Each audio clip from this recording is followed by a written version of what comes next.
Now I can go no further. I've done everything that I could possibly have done to change the ANC and work inside the ANC to bring about that change. I've made every possible sacrifice. I've taken every possible insult from this organization while I still remained loyal. Now a line must be drawn. Good evening, Cole. Hey, how are you? Good evening. I'm very well, thank you. And thank you for having me on WorldView. I'm very excited. I was so looking forward to this chat, really. And I communicated to that to you over the phone. And when I said there were a few things that happened in the past 2 weeks, and I was like, I need to speak to Cole Niehaus. I need to hear from this man. And you also wanted those figures. I was telling someone at work, you're one of the first figures that I actually knew about, ironically, because people made jokes. And I knew about Cole Niehaus. And it was interesting to see when I first saw your interview on WorldView, what you did with Solly. I was like, but there's a person here, there's a mind here, and I was just so excited to have this conversation. So thank you. So Cole, you are now the leader of ARETA. That is correct. ARETA stands for the African Radical Economic Transformation Alliance.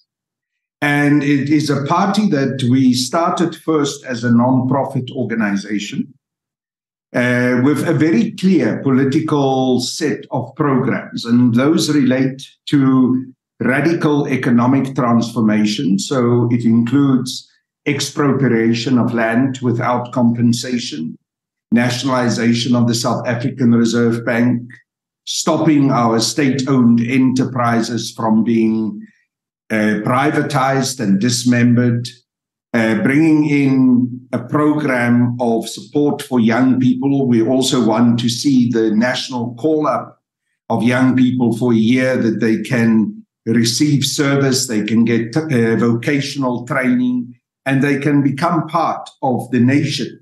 Because unfortunately, because of unemployment, many of our young people have lost hope, but they've also lost interest in the country.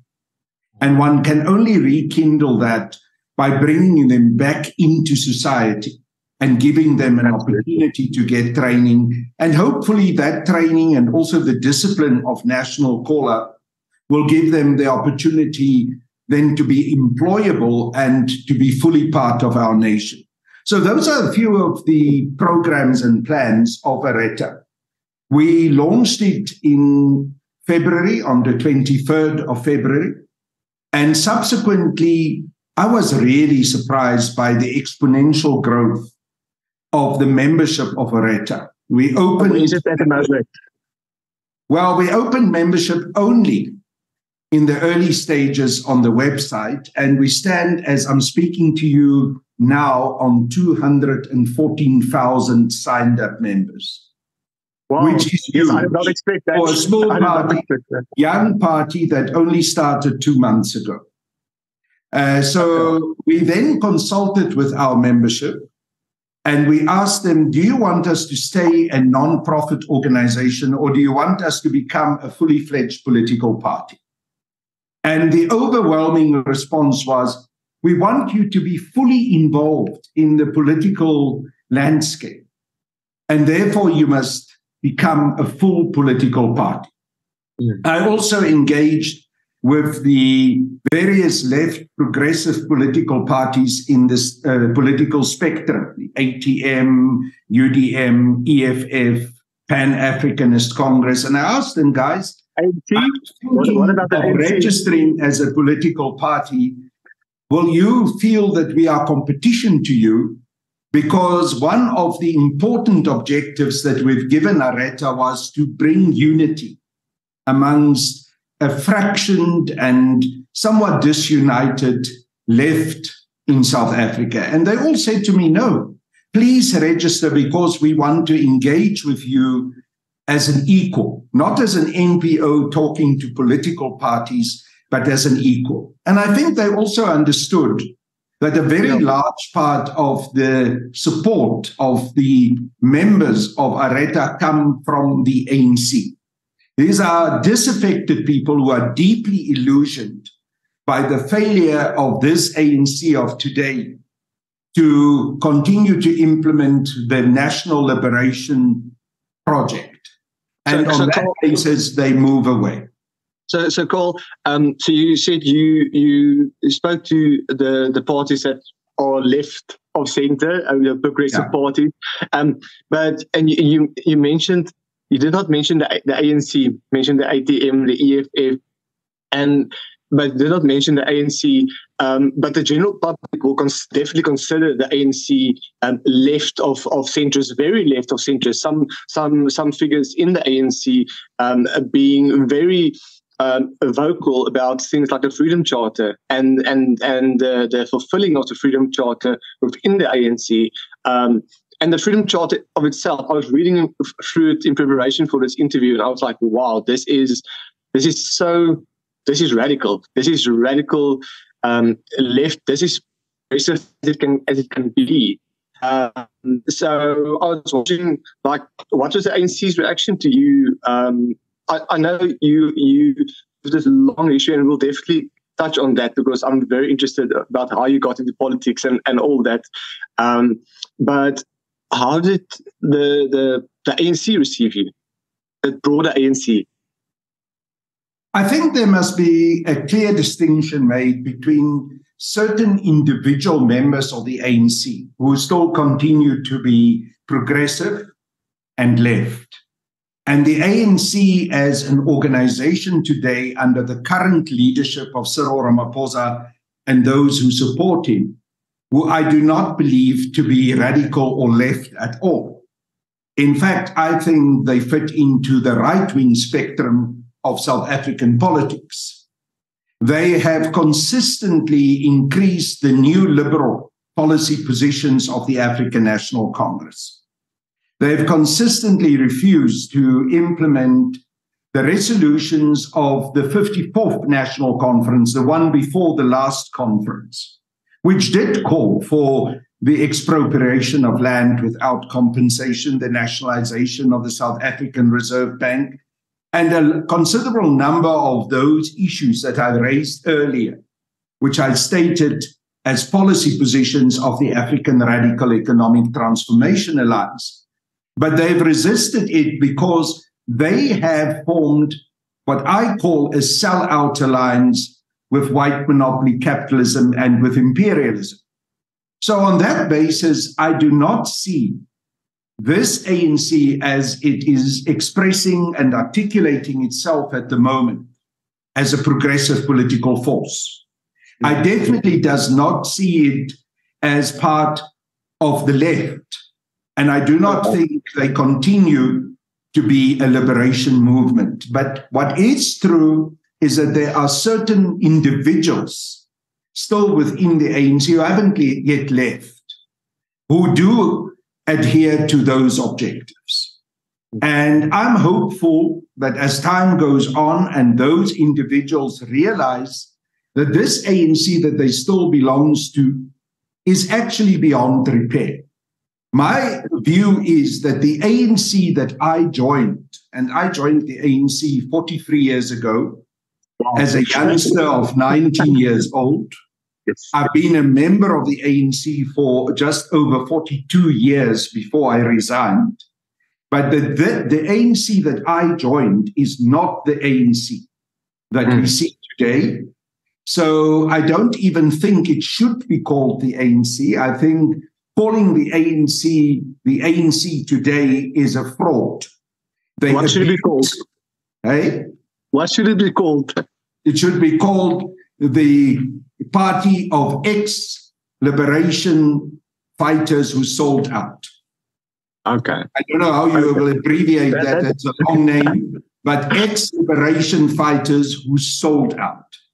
And also the party of a number of spies and agents who infiltrated the ANC and who made it their project to turn the ANC in what it has become today, which is a sellout party with a new liberal economic policy program, which is mainly in the service of white monopoly capitalism and of imperialism.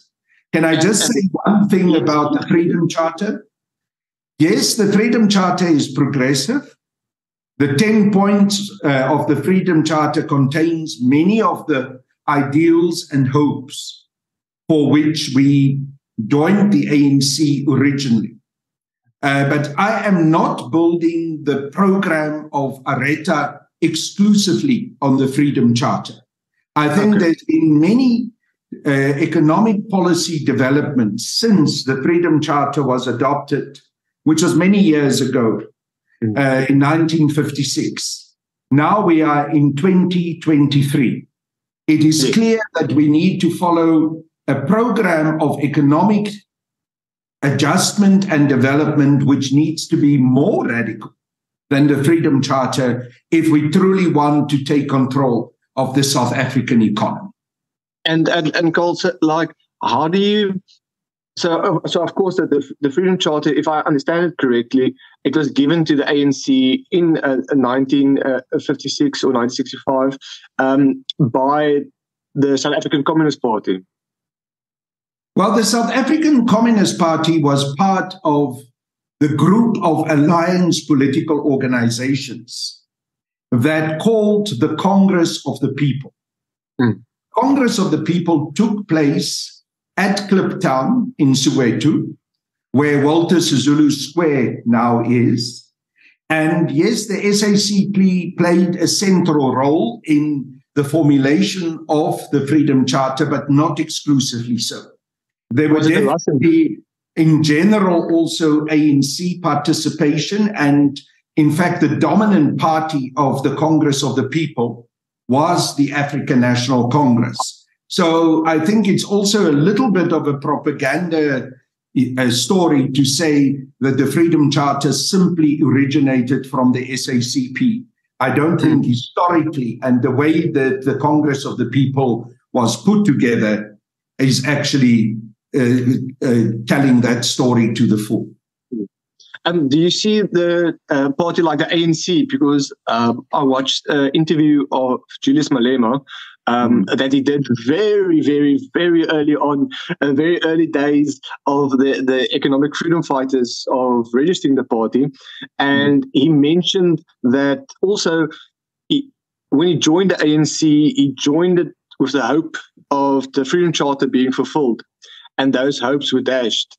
And the fight for the EFF is just to fulfill the Freedom Charter. Do you see the EFF really taking strides in fulfilling the Freedom Charter? Are there examples where they have already won court cases to fulfill it or come close to fulfilling some of it? Well, look, I'm not here to be a spokesperson for the EFF. I'm here to speak as the president of the African Radical Economic Transformation Alliance. But what is true is that the policy positions of the EFF are progressive policy positions. The EFF also stands for the expropriation of land without compensation.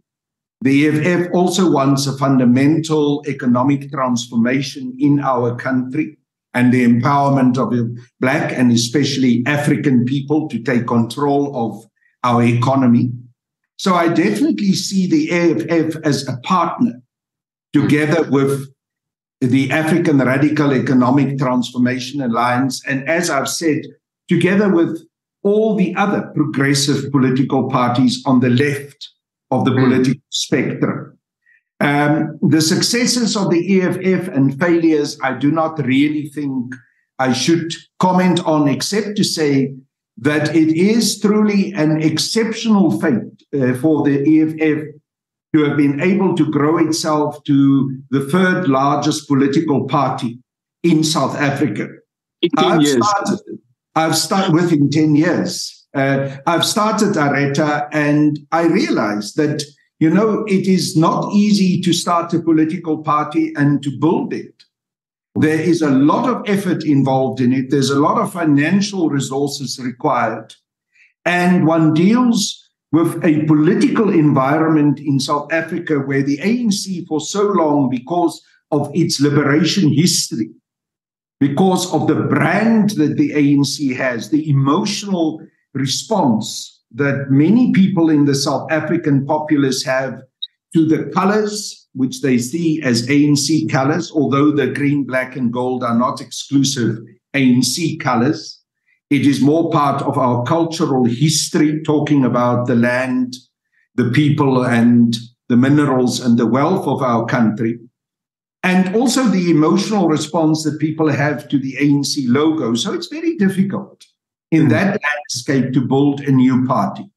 And I give great credit to Julius Malema and the team around him for having achieved what they have achieved. Because I know how difficult it is. But difficult as it is not impossible. And what I think we should realize right now is that the ANC has lost its gloss, it's lost its luster. People are beginning to see that the ANC is failing dismally. And this is a unique opportunity. This historical juncture is a unique opportunity for us now to create something new and progressive, which can take over from the African National Congress. Yeah, and my view is that all of us, Areta, the EFF, all those progressive political parties, should find a way of working together to foster unity so that we can achieve that objective. And we should, in a very positive and proactive way, build a policy program, a minimum program of action on which all of us can agree, which mustn't be a reactionary program because we want to be against the ANC. But it must be a positive program about how we can change the lives of the majority of South Africans, how we can create a future for South Africans along the lines of what they hoped the erstwhile liberation movement, the ANC, was going to achieve, but which it unfortunately failed dismally. As you said, loss is gloss. I love that saying. That's a catchy saying. It loss is gloss. So now we're already talking about the future of Areta, but I want to take it back a bit and speak about Carl growing up. First of all, when I heard you speaking Afrikaans, I almost fell off my chair. Afrikaans is my mother tongue. So I did not expect that at all from a revolutionary, because you associate Afrikaans with conservatism and centrist or right, more right of center, and then even that, when I heard that, I was like, I'm even more intrigued now. How does this Afrikaans man, born in an Afrikaans household, how does he become Carl Niehaus? And you mentioned now you joined the ANC at the age of 19. That's right. But talk to me about the leading up to it, the leading up to joining the ANC and really having in your heart the need to join it based on maybe seeing what was happening. I started developing a political conscience when I was 16 years old.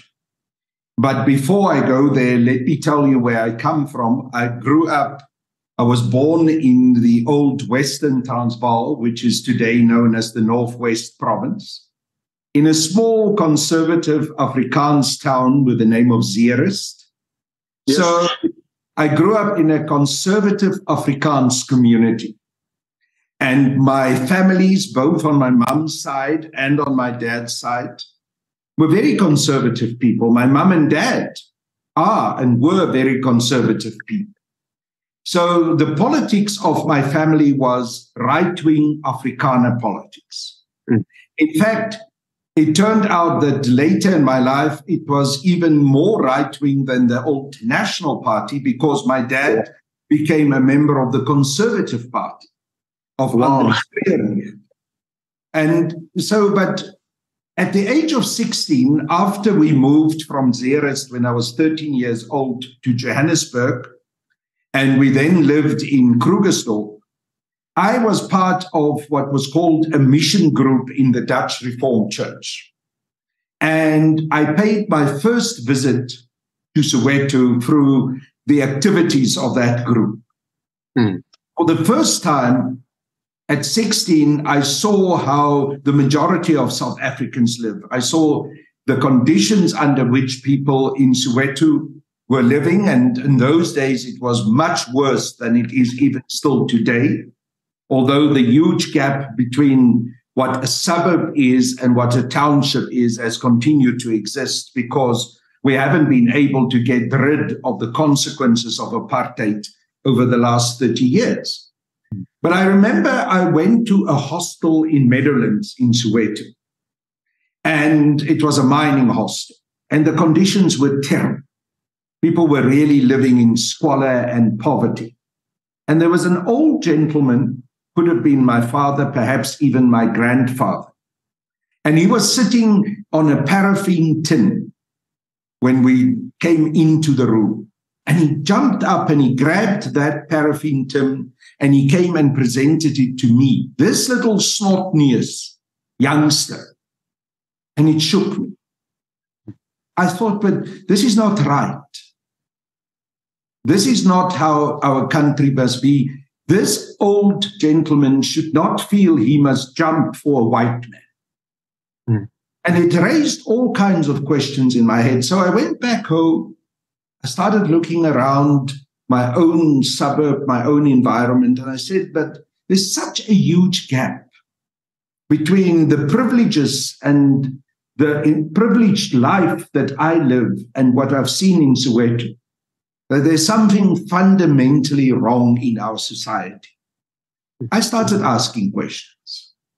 Then the next year, 1976, was the June 16, 1976 uprisings. And I asked the question, I remember I asked it in my history class at school. I said, but isn't it perhaps correct of the young people in Soweto to rise up? And remember, this is a conservative Afrikaans school in a very conservative part of Johannesburg, Krugersdorp. My teacher was outraged. My fellow learners, the pupils in the classroom were outraged. My mum and dad were called in by the headmaster. He wanted to know what is going on, that I have such political views. In fact, he even threatened to expel me from the school. So they had to plead with him to keep me, because it was a year before I was going to finish my matriculation, what is now called grade 12. I did manage to finish it. But I did cause trouble in the school, because during those days, there was a cadet group. I don't know if you remember cadets. Yes, youngsters who got... I'm too young to have been part of it, but I've heard of it before. Yeah. And those cadets were trained. We were trained with also with guns to be able to shoot in the shooting range at the school.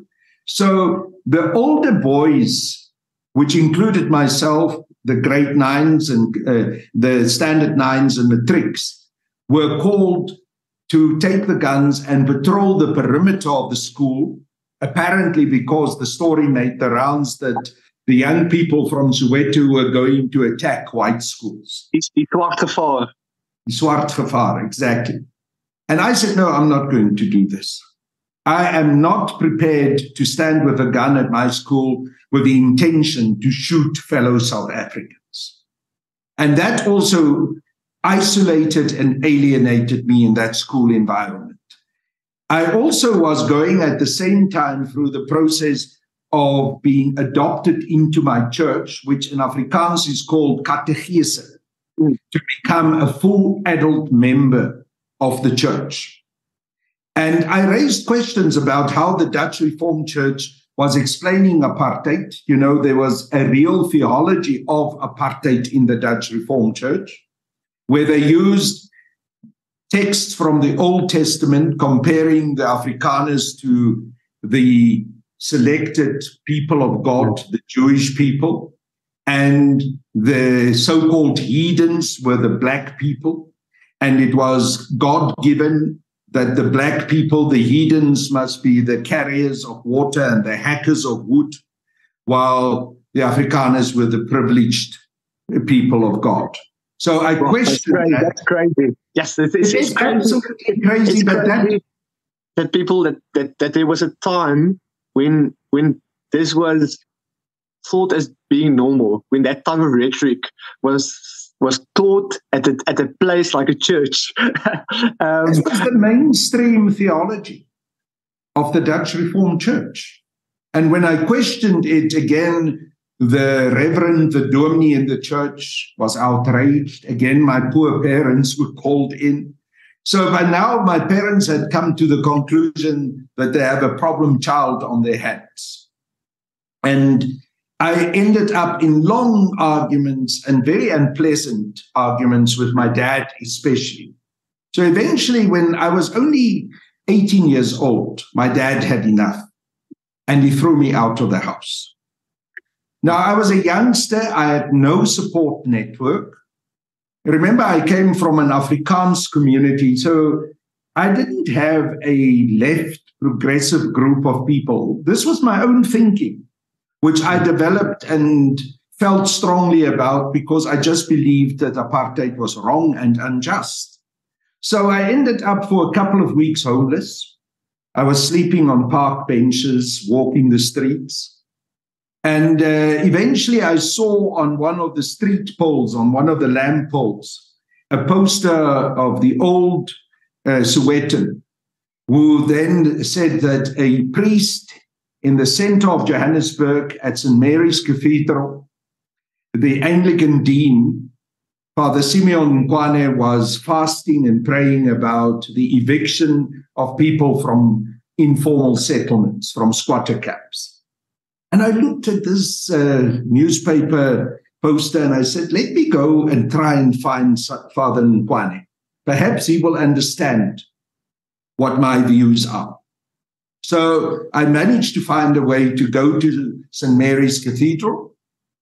His PA was very surprised to see this rather scruffy-looking, remember I was now sleeping in the street, scruffy-looking little Afrikaner young man who was speaking English with these rolling R's, real Afrikaans English. But eventually she allowed me to see him. And Father Nkwane said to me, young man, I think I know someone who will understand you better than I understand you. Come back tomorrow. So the next day I went back. When I came into his office, I got a fright because there was an elderly gentleman sitting in, those Afrikaner safari suits. The short, short trouser Afrikaner safari suit with the pulled up socks and the cone in the sock. And I thought, Father Nkwane has gone and called the security police on me. Oh, he didn't. It actually turned out to be Dr. Beyers-Naudé, who was someone who was of Afrikaner stock, mainstream Afrikaner background, but who himself had gone through a similar process that I had gone through, and had also turned against apartheid and was rejected by the church. In fact, he was expelled from the Dutch Reformed Church while he was a very senior member of that church. So he understood exactly what I was going through. And Father Nkwane gave me a huge gift through that introduction with Dr. Beyers-Naudé, because Dr. Naudé then started engaging with me in a way that my dad couldn't. And I always say that Dr. Naudé became the father to me that my own father could not be. So he became my mentor. And that is the background. I then started getting involved in progressive politics in South Africa. I also, through my church, I left the white Dutch Reformed Church and I joined what is known as the Dutch Reformed Church in Africa. Now, you must understand this craziness of what you call just now crazy theology even worked its way into the creation of separate apartheid churches. There was the white Dutch Reformed Church. There was the Dutch Reformed Church in Africa for African people. There was the Senden Camp, which was the Dutch Reformed Church for colored people. And then there was also an Indian Dutch Reformed Church. Crazy. So I then joined the Dutch Reformed Church in Africa in Alexandra, where Umbei, at that stage, as we call Dr. Nadir, was the co-pastor together with the Reverend Sam Booty, who was the main pastor in that church. So every Sunday I would go to the Dutch Reformed Church in Africa, in Soweto, not Soweto, in Alex. But, you know, those days, as a white person, you needed a permit to go into a black township. You couldn't just get into your car and drive into the township. You needed to go to the offices of the department, listen to this, of Bantu Affairs, get a permit, then you could enter the African township. And I said, no ways. I will not apply for a permit. It should be my right to go anywhere in South Africa and meet any other fellow South African. But the consequence of that decision was every Sunday when I go to church, I somehow run into the police. They ask me for my permit. I say I don't have a permit and I've got no intention to also apply for a permit, and they arrest me. So I ended up in the Bramley police station, which is next to Alexandra. Most Sundays, I spent my Sundays in the Bramley police station, in the cells, until in the afternoon when Umbei was finished with his church work, he would come and bail me out. Now, sometimes I managed to sneak past the police to get to the church. And when that happened, Reverend Booty would say to me, hey, we're not going to have an easy day today. Because I would hardly be inside the church, then the police would come and cordon the church off. Yeah. Then the congregation will object. They will say, we don't want you to arrest our fellow congregant. Then they would throw tear gas. They would storm the church.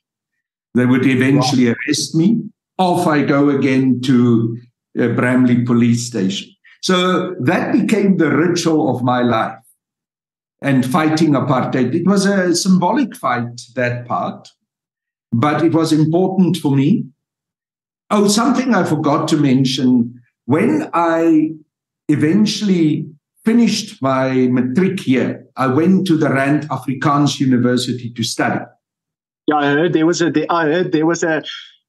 were also set on the fingers by the university. I was already questioning apartheid, because I remember I told you I questioned apartheid at school already. Yeah. So when I went to university, I continued to express my views. And I started getting involved in student politics at the university. Now, those days, the Rand Afrikaans University, which is today known as the Johannesburg University, was an all-white Afrikaans university. So my view was that the university should be opened for all South Africans. So I was against segregated educational institutions. And I ran as a member of the Student Representative Council on that ticket for an open university. Now, obviously, that didn't go down very well with the conservative Afrikaner establishment. I didn't win to get into the SRC. There was no hope for that. But I then also went carefully, surreptitiously at night, and I would put posters in the common areas, in the restaurant and in the lobby at the university. Those posters said, the university should be open for all South Africans, but it also called for the release of Nelson Mandela. I was naive. I thought I can sneak in, put up the posters. I won't get caught, but they saw me on the closed circuit television. So I was exposed that I'd done so, together with my then fiancée, a very courageous young lady with the name of Yancy Lawrence.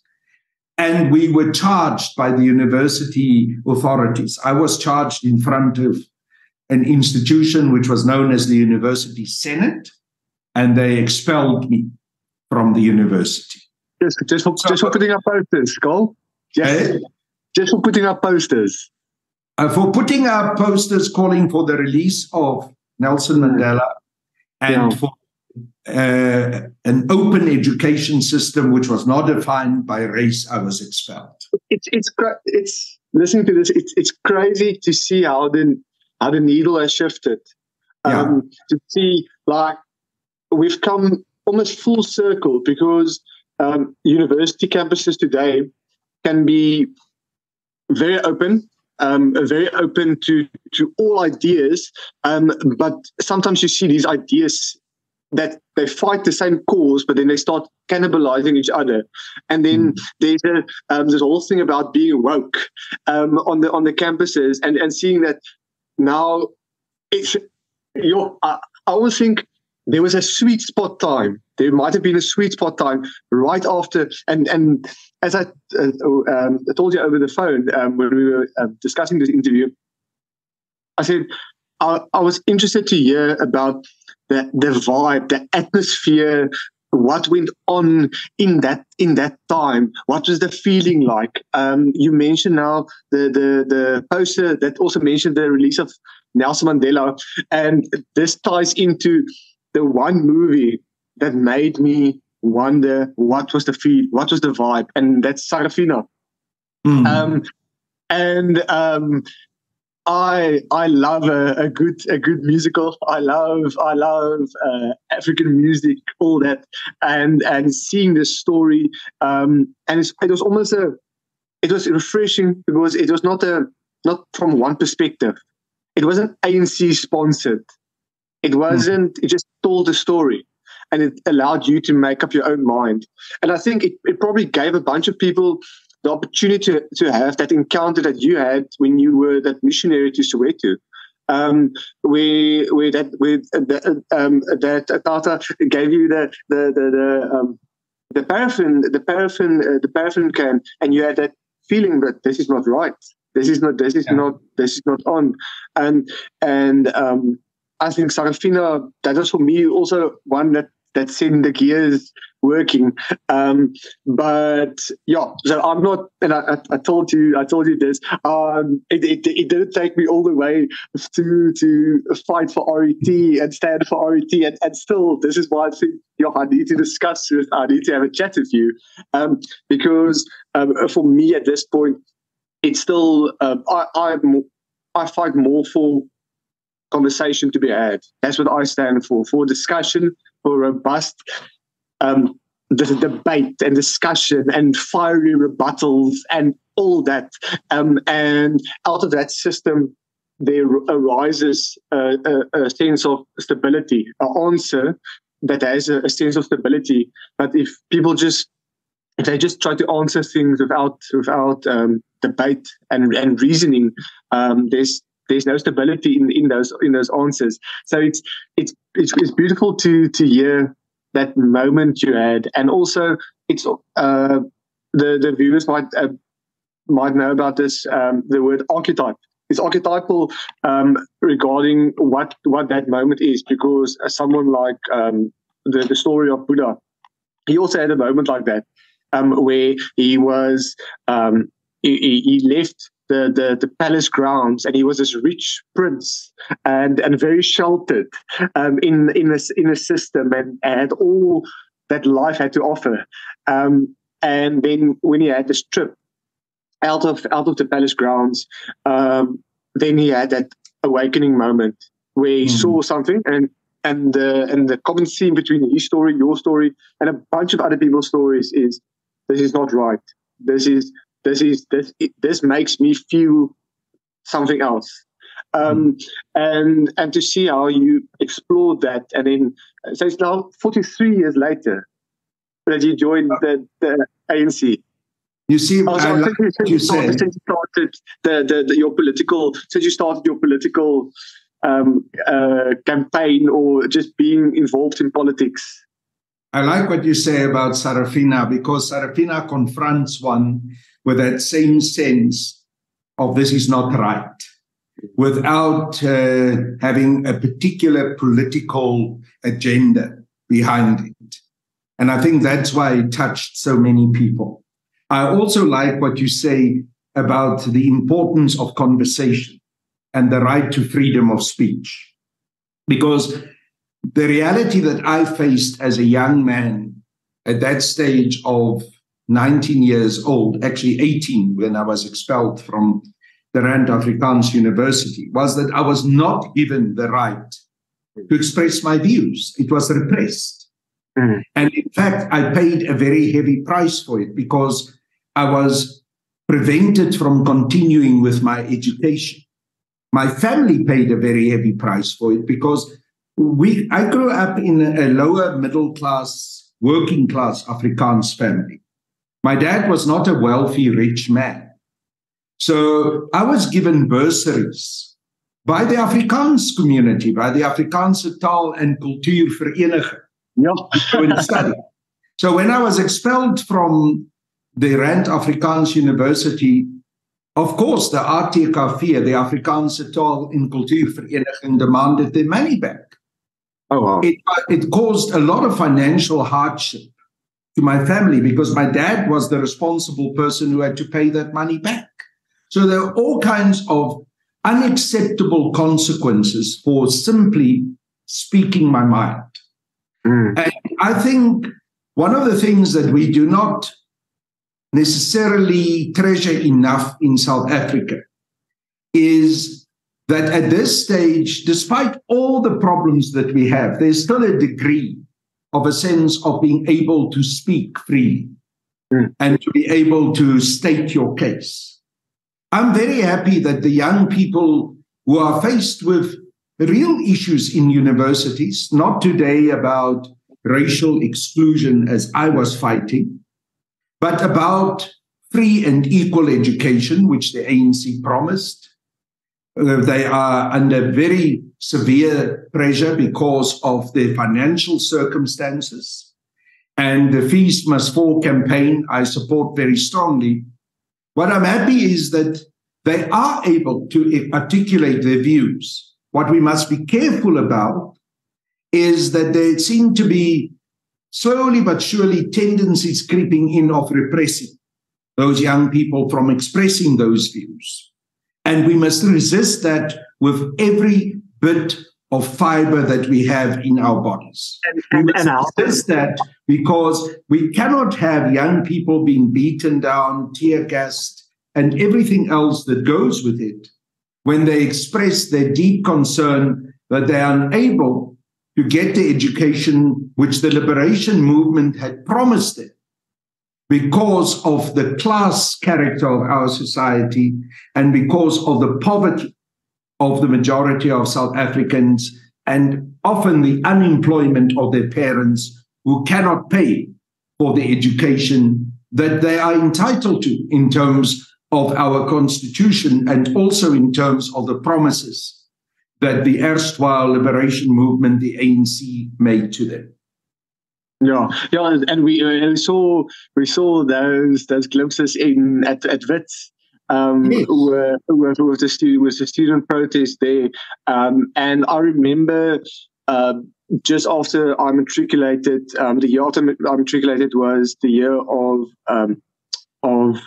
the roads must fall, fees must fall, all that, and I remember, so I was working in Stellenbosch at that time. And I must say, I was scared to the bone when I saw this crowd of protesters and the chanting and all that. There's definitely something it's definitely intimidating if you think about the people in the past, armies using chanting and drums and music and stuff as a form of intimidation. We even see that with the New Zealand rugby team doing the haka and it's definitely a form of intimidation. But there was no need to be intimidated. You should have joined them. At that point, you should have joined the protest because it was a valid and good protest for a right cause. At that point, I had no understanding of politics, and I was very caught up in the sense of also what Judean Christian scriptures said about God elects the leaders. Leaders are elected by God, and the church I was part of was very hard on that, to say that it's God elects leaders, and of course they were talking about church leadership, but then also abroad, and so I thought, no, but it doesn't matter what you do. It doesn't. God will choose. God will choose the leader. It doesn't matter if you dance there or if you shout there. That God will choose the leader. But there was a sense of, I would say, almost complacency. It's just there was no political awareness. There was not even not political awareness. It was almost a type of disdain for politics. I thought it was just something that tears people apart, and it should not even be discussed. But the reality is, they said, I don't know who quoted it or whose quote it is, but when they said, you might not care about politics, and politics cares a hell of a lot about you.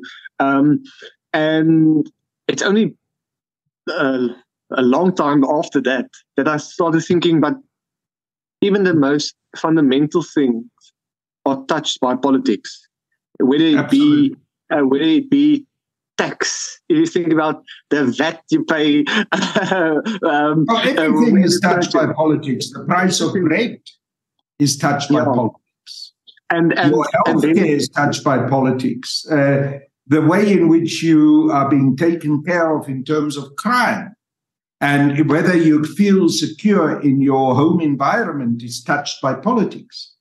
But you raised two things that I found very interesting. The one is this way in which religion sometimes is justified to protect a certain authority or a certain group of leaders. And I think it's a very dangerous thing, because it is an abuse of faith. Absolutely. Because those leaders are putting themselves sometimes in power, or they've been put in power by people. Yeah. But they should implement policies that are just, and where faith should speak is where it speaks, religion should speak about what is, in terms of the tenets of that faith, the right thing to do to fellow human beings. And when a government fails to do that, doesn't matter which government, it then falls outside the protection of that faith. And it should actually be attacked. It should be told that it is wrong. And in fact, the right thing for the faith leaders will then be to join the people in the struggle against oppressive leaders. That is what we saw in the 80s, when church leaders such as Wimbay, that I've referred to already, Dr. Alan Busak, of course, Archbishop Desmond Tutu, and many others joined the struggle for liberation on the basis of their understanding that the actions of the apartheid regime was ungodly. In fact, it was a heresy that was committed in the name of religion. And so, first of all, one shouldn't justify any power through faith when that power is unjust and is repressed. So the British also used, so when I talked about the British attempt at I would say stopping slavery, William Wilberforce was motivated and by what his interpretation of scripture, and then that motivated him to say that it's not right. again, that moment, it's not right. Yeah. And also, but again, people can be so blinded because the founding fathers of America, they were very Christian, and they said all people are created in the image of God, except they justified slavery through their particular interpretation of the Bible. Yes. But what happened through someone like Wilberforce and other theologians is they challenged that interpretation in a correct way in terms of how they saw the understanding that Christ died for all humanity and that God created all human beings equal. And that you cannot, when you make that statement, then put an asterisk and say, you know, at the bottom of this Bible interpretation, I'm going to now add all are equal except black people or something like that. So sometimes it's very important to challenge a wrong interpretation of the Bible or any religious document or book by a reinterpretation of that document or book or tenet, and always putting it back in the right context. And for me, the very simple context is all of us as human beings are equal. And all of us, therefore, deserve equal and just treatment. And anything that tells us that that should not be the case, to try and justify oppression, the exclusion of certain human beings from that right to equal and just treatment, is wrong. Yes, absolutely. And it's weird for me on it, just to touch on before we move on the topic of religion, seeing some of these pro-Marxists. So, of course, Marx he said religion is the opioid of the masses, and to see how that is one point where politics and religion had a friction point, and it's, for me, sometimes it makes me wonder, how can some people be devout Marxists and then still have a religion? Because, of course, that there must be a reason why Marx said that. But there's also it's not necessarily a religion, and religion is on the decline right across the world, but a belief system, just a belief system in something, even if it is a belief system in man itself. There's the philosopher, I don't know if you've heard of her, Ayn Rand. Yes. And I love it how she talks about man. And of course, this includes women as well as mankind, but there's a elevation of human, of the human mind, of the human reasoning, and her way of putting it. And of course, she was not religious at all, but her thinking also aligns very much with what you said about it being used, religion being used so many times to justify people's leadership. For example, the anointing of kings. A king can be tyrannical, but he was anointed. He was anointed by God. The holy oil was used. But then also the sense of agency that the individual receives when they realize that it's about them. And that is the beautiful thing about politics. And I think sometimes that I don't think I know, and we see it on a daily basis, the disconnect that there is between people and between political parties and the electorate. We see these. We are now in stage 6, load shedding, and there are people who have never experienced load shedding before, or they don't experience it because of certain privileges. And there's that disconnect and this disdain for them, and people start to lose hope, and they start to also become so dependent on their worth being derived from what the political party gives them, especially in South Africa with a high unemployment rate, and the fact that so many people are so dependent on a very simple grant. It's so little. It's not enough to sustain any person. But our government makes them dependent on that, and it takes away the sense of agency from the individual.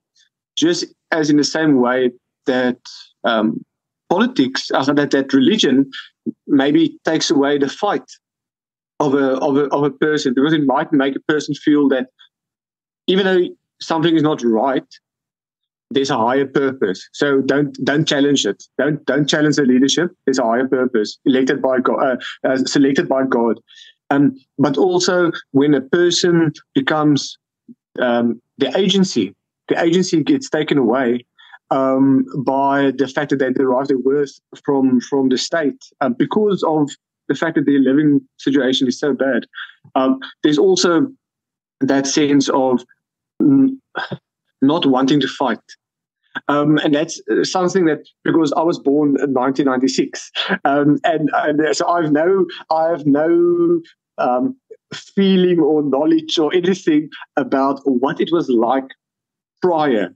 And this was actually the main focus of the interview, was to speak to you as being one of those figures that was there. You were in the thick of it. And like, how would you compare political awareness in, let's say, the youth? Because you mentioned the Soweto uprisings, and you mentioned the political awareness of your youth. And how would you compare the political awareness of the youth today versus what it was back then? Well, let me start by saying a few things about what you've said, because all of it is very interesting. First of all, yes, sometimes faith and religion can de-campaign people from participating in struggles, but it shouldn't.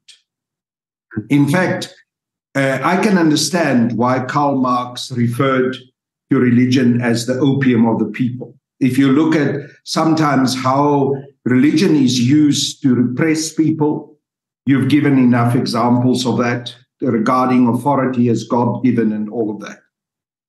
But in our country, South Africa, and in many countries that suffered colonialism, you could make a different statement. You can say the colonists arrived with the Bible, while the people, the indigenous people, had the land. And when the colonists arrived and eventually left, the people were left with the Bible and the colonists had the land and the wealth. Mm-hmm. Now, that gives you an indication of how faith as part of a thought system can be used also to mentally oppress people. Because oppression is not just physical, it's also mentally. But I'm a person of a very strong belief that faith can also motivate you to be part of a liberation struggle. You see, my interpretation of my own Christian faith, of religion, is very much in the context of liberation theology, and very much in the context of the understanding of the writings of liberation theologians who also were in Latin America, in South America, Gustavo Guterres and other liberation theologians, who say that you must translate your faith of the liberation that you get from also the sacrifice of Christ's life into the real humanity of making sure that every human being is treated properly, equally, and has liberation. And that translates also politically. Now, that brings me to your question about political consciousness. Yes, we had a very strong political consciousness because of the very harsh repression of apartheid in the period of 1976 and subsequently, also amongst young people in South Africa. It was the young people who led the revolution, who made a major contribution to the change that we eventually saw in 1994. if we didn't have the Soweto uprisings, if we didn't have the broad political consciousness and unrest that came from that, the upwelling that came from it in our society and in our civil communities, we wouldn't have seen the change that we saw. It was mainly because of the resistance and the uprising of the people, of which the youth were critical. Now, our youth today are living in a different environment. They are living in an environment where, yes, apartheid is gone, but where economic oppression continues. And that economic oppression is expressing itself in the poverty that is still generally there in our country. The vast majority of South Africans are very poor. We've got the biggest gap between rich and poor in the world. We've got the highest unemployment figures in the world. 38.6% of South Africans are unemployed. And when you look at the youth, it's way about 40%. So young people, I think, become disillusioned because there's been this hope. There's this hope for a better future, but the future doesn't come. There are young people who, through the hard work and effort of their families, with a little bit of money that is available, manage to go for tertiary education. They gain that qualification, that degree, certificate, or diploma, and then they end up being unemployed because the majority of young people are unemployed, and that breaks their spirit. So we've got a huge group of young people in South Africa today who are very dispirited, who are feeling alienated from their society. And you can see that playing itself out in terms of crime, in terms of drug abuse, in terms of teenage pregnancies, and many other problems that we are faced with. There's a search for meaning. There's definitely a yearning for... There's a huge search for meaning. And remember, at the same time, young people live on social media. They live on their phones. But that social media doesn't provide you necessarily with a political and ethical consciousness. In fact, if social media just simply becomes a reflection, like a mirror of the environment in which you find yourself, it strengthens that sense of loss. It strengthens that sense of losing a view of what is moral and ethic and what society should be about, because it simply reflects the lack of coherency, the lack of hope that there is in our society. So I think the challenge is, how do we conscientize young people to become part of our communities again, to become also actively involved in changing the society? One of the ways in which we in Areta thought it could be possible is through a national caller, where we actually bring young people back into a structured environment, where at least for a minimum period of a year, every young person who's called up will be in an environment where it's expected of them to get some training, to get involved in some social upliftment programs, and also in programs to build bridges, roads, schools, the infrastructure that we need to create a society that is functioning. That is one of the programs that we are suggesting. On the other hand, we are saying we really need to make sure that we start putting money back into the Black and especially African communities, that we especially put money into the development of small and medium-sized businesses, so that those small and medium-sized businesses can begin to bring capital back into the African and Black communities. And that capital must help to create jobs and to help to create new hope for people. You see, we cannot have a society where, in what is traditionally known as the white communities, a rand circulates 8, 9, 10 times. It creates new wealth every time it circulates. But in the Black and African community, especially in the township, a rand comes into that community and it is out after it is used once. So it never helps to uplift. It never helps to create new wealth. So the systems that we are talking about in terms of radical economic transformation is meant to create that environment where wealth will be kept in the Black and African community, where wealth helps to create new wealth, where education translates into jobs, where there is a sense of pride. I am able to look after my family. One of the worst things that happens in the Black and African community, and this is something which happens to parents, is you cannot look after your children. You cannot uplift your family out of poverty. And that is soul destroying. And it destroys a sense of dignity, and it also destroys a sense of self-worth. So the impact of a transformed economic system that will help to empower people and also make sure that Black and African people are in control of the economy, that they're not just spectators, that they're not just workers, but they are owners of the economy and of the means of production, is absolutely critical. And that's the political consciousness that we are talking about today.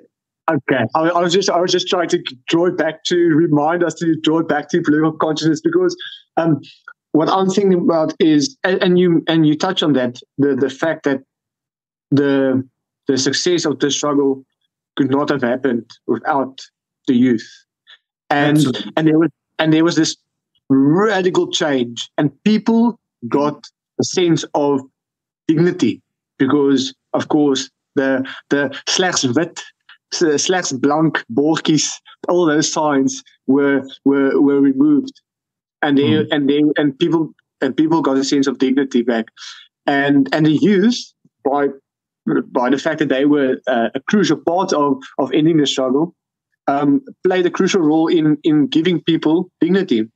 And now we're sitting today in a situation, as you mentioned, the unemployment, the fact that parents struggle to feed their own children, and looking at the Freedom Charter, and I'm only referring to the ANC now because, of course, that was the movement of the time, and to see that food will be plentiful, it says where I can't remember, but it says rent and prices shall be lowered, food plentiful, and no one shall go hungry.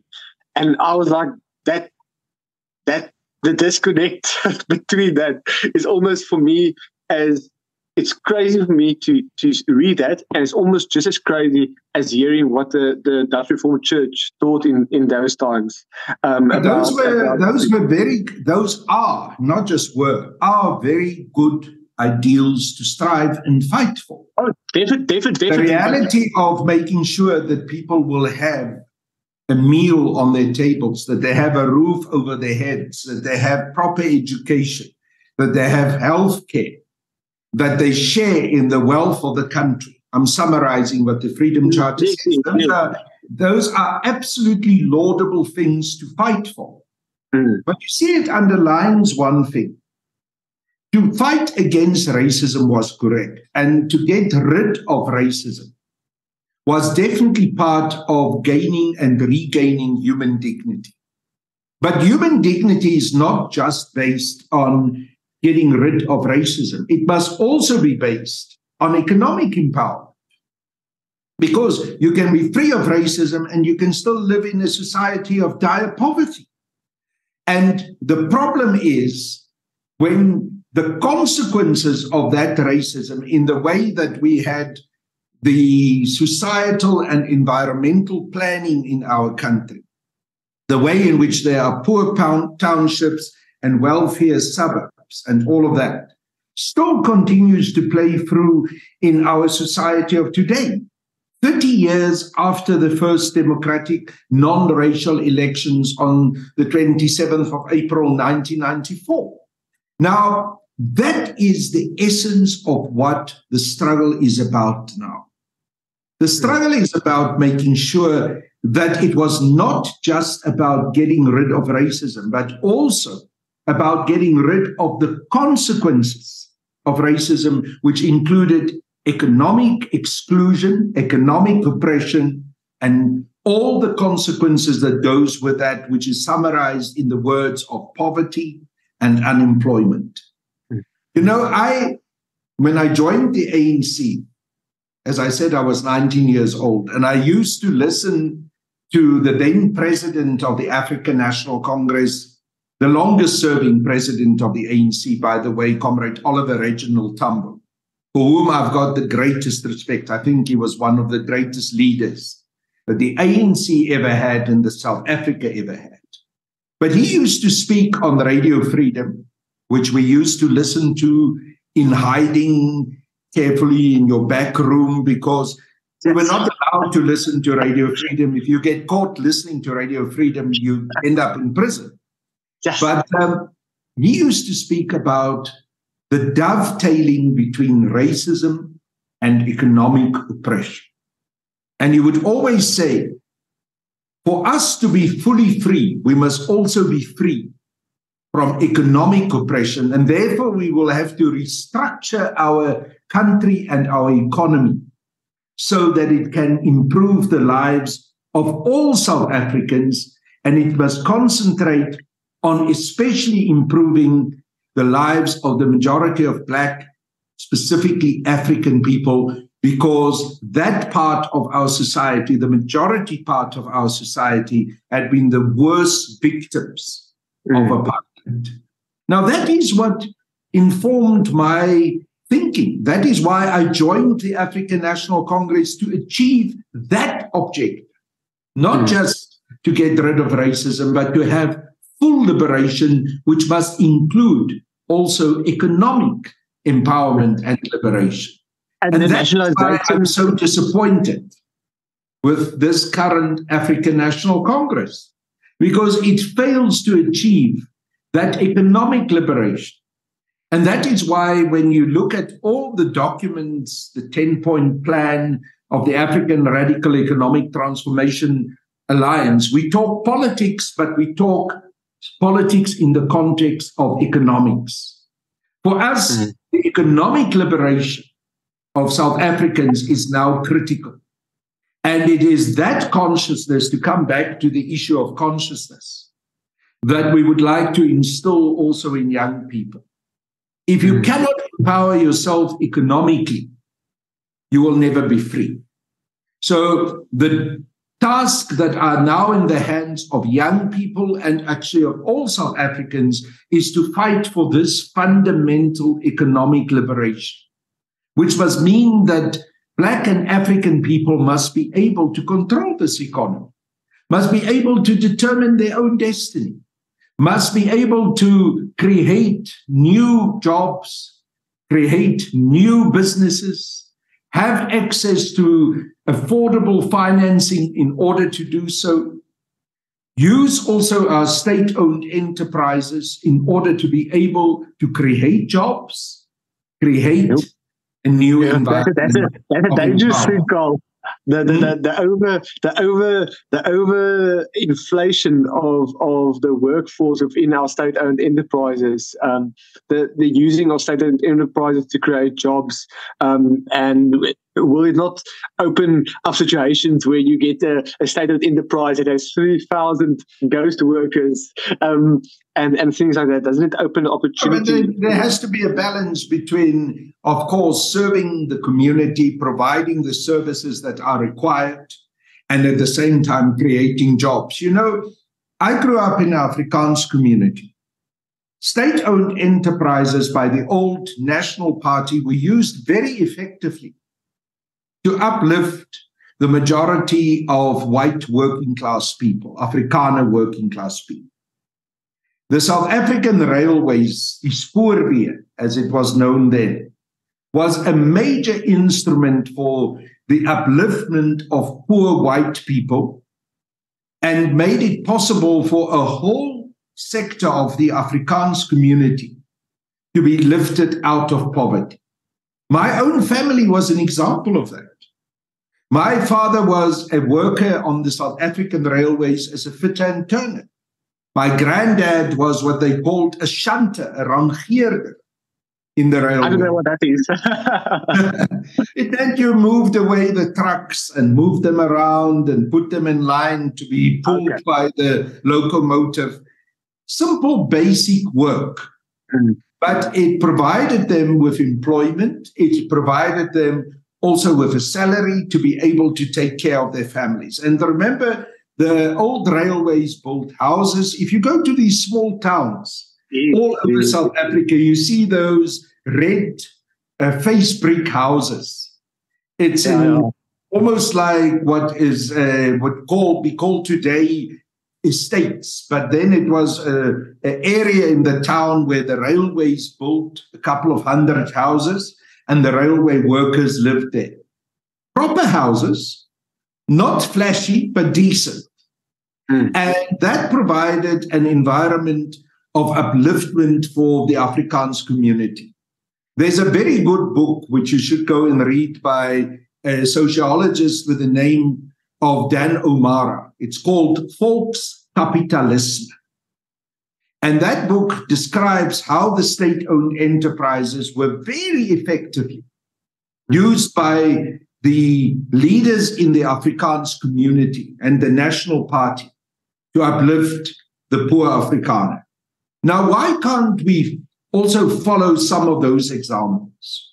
The problem is that mismanagement of our state-owned enterprises, I see you shaking your head. Yeah, Mismanagement of our state-owned enterprises, and also deliberately mismanaging them in order to get them to be in a crisis so that you can privatize, because behind that mismanagement is actually an intention to privatize those state-owned enterprises and provide the opportunity for a few in our community to enrich themselves through that privatization process is the reality of what we are faced with now. Look at the example of South African Airways. South African Airways used to be the pride of our nation. It was mismanaged. It was managed into the ground. Today, you have a situation where Pravin Gordhan and his friends have gone through a process where they're now about to sell SAA for 55 rands. 55 rands. While the asset book of SAA is 13.68 billion rands. So there's a few individuals, friends of the minister and friends of this sell-out and corrupt government, who are picking up 13.68 billion rands for 56 rands. Now, what kind of nonsense is that? It's not even nonsense. It's actually criminality. Look at what happened with ISCO. I'll jump in there. The mismanagement, that is one of the accusations that's being thrown around now, is being discussed very prominently, is the fact that the accusation of willful mismanagement in order to create a crisis, for example, to have, of course, we're talking about in the media conversation is now the power ships. They're talking about the power ships, and they say, first of all, when the power ships was first suggested, people said no. But now the crisis is much worse, and now people are much more likely to say yes to something desperate. But let me just finish the line of thought that I wanted to give you, because I will bring it to ISCO, from ISCO to ESCO. ISCO was one of the greatest institutions in South Africa, the iron supply and production company of this country. An Afrikaner leader with the name of Van der Bijl started ISCO. It was part of a state-owned enterprise. Van der Bijl Park is named after Van der Bijl, where the main ISCO smelting plants are still today. But ISCO was mismanaged to the point where it was sold out and sold off. Now, the example of South African Airways, the example of Eskom now brings us to that same mismanagement process in Eskom. Look what is happening in Eskom. Eskom is totally mismanaged. It is not that Eskom doesn't have the capacity to provide electricity in this country. It does. There's more than enough capacity in our coal-powered power stations to provide enough electricity, not just for South Africa, but in fact for our neighboring nations. We used to sell, and we still continue, strangely enough, to sell power to our neighboring nations while we are in load shedding. I was in Namibia. Our contracts that don't allow us to get out of those agreements. I was in Namibia. It is a deliberate process of mismanaging Eskom so that eventually people become so desperate, people become so frustrated that they say, okay, sell it off, because it looks as if it's only the private sector and private entrepreneurs that will be able to save us from this disaster that load shedding had become. And look what happens behind the scenes. We come up with this so-called green and sustainable energy program. The just transition. Yeah, and independent power producers. Now, nowhere in the world, and I challenge you to give me one example, has a national grid of a big industrial complex been sustained by independent power producers, by so-called green alternative energy. Nowhere in the world has it ever been done. Those countries that started to have more sustainable, so-called sustainable green energy projects, such as Germany, such as France and the United Kingdom, were able to do so only in small areas of their economies and in small communities. While the bulk of their energy, even when they started closing their coal power stations, came from Russia, because they were importing through that big gas line that runs throughout the whole of Europe, cheap gas from Russia.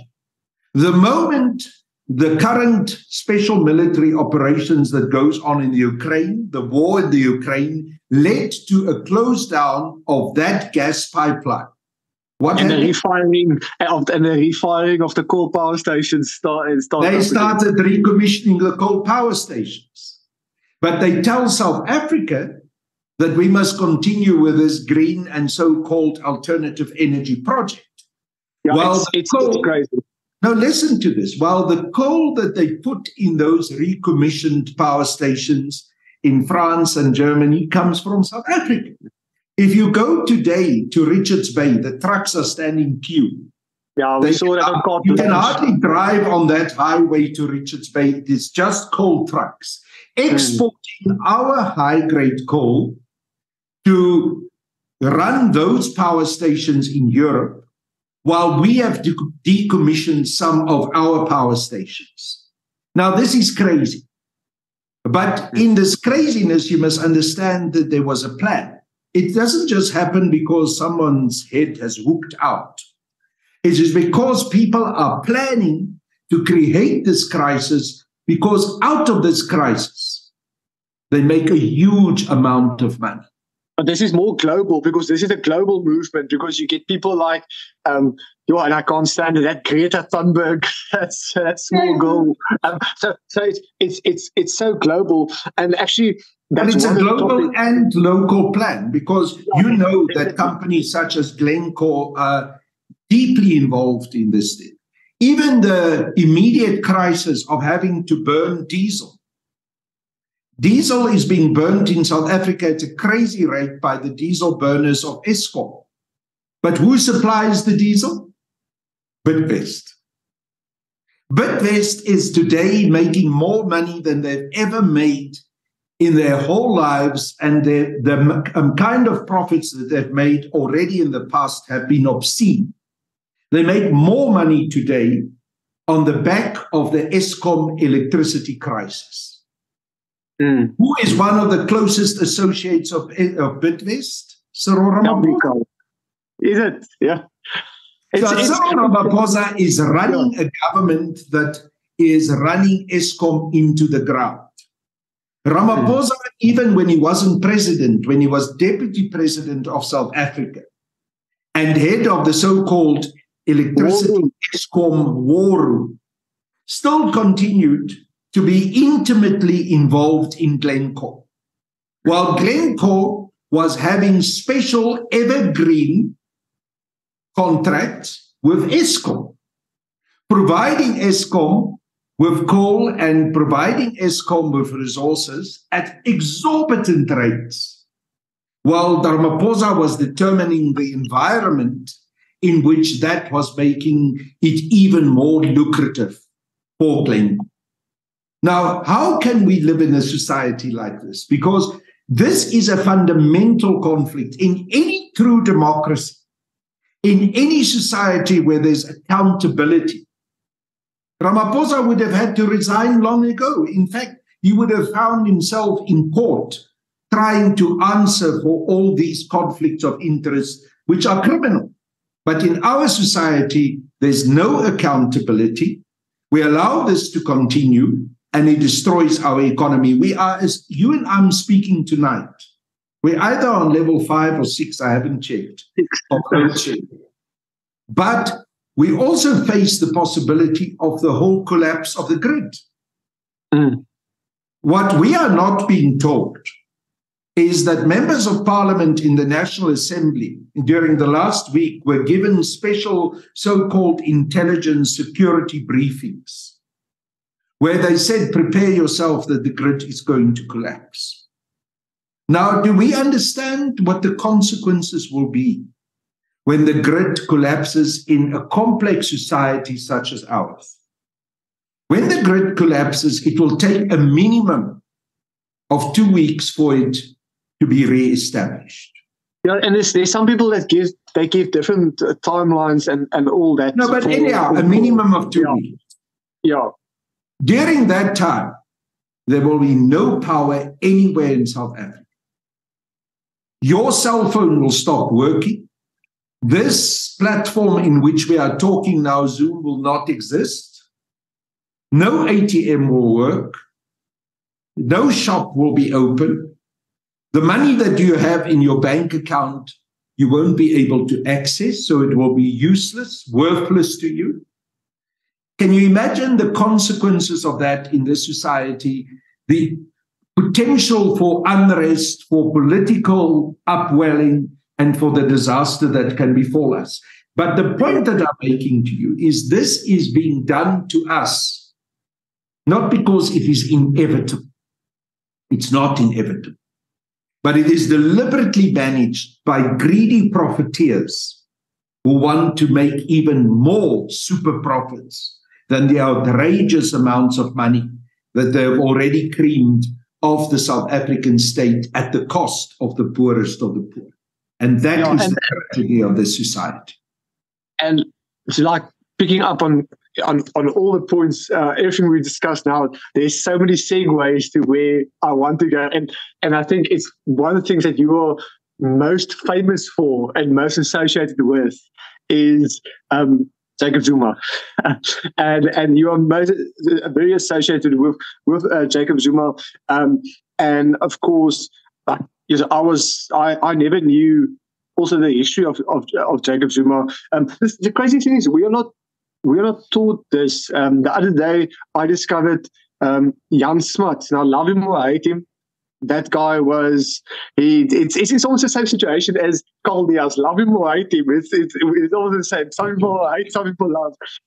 But sometimes the hate causes people to look past the man, the person, and I think definitely that is what's happening to you, and for a very, very long time now.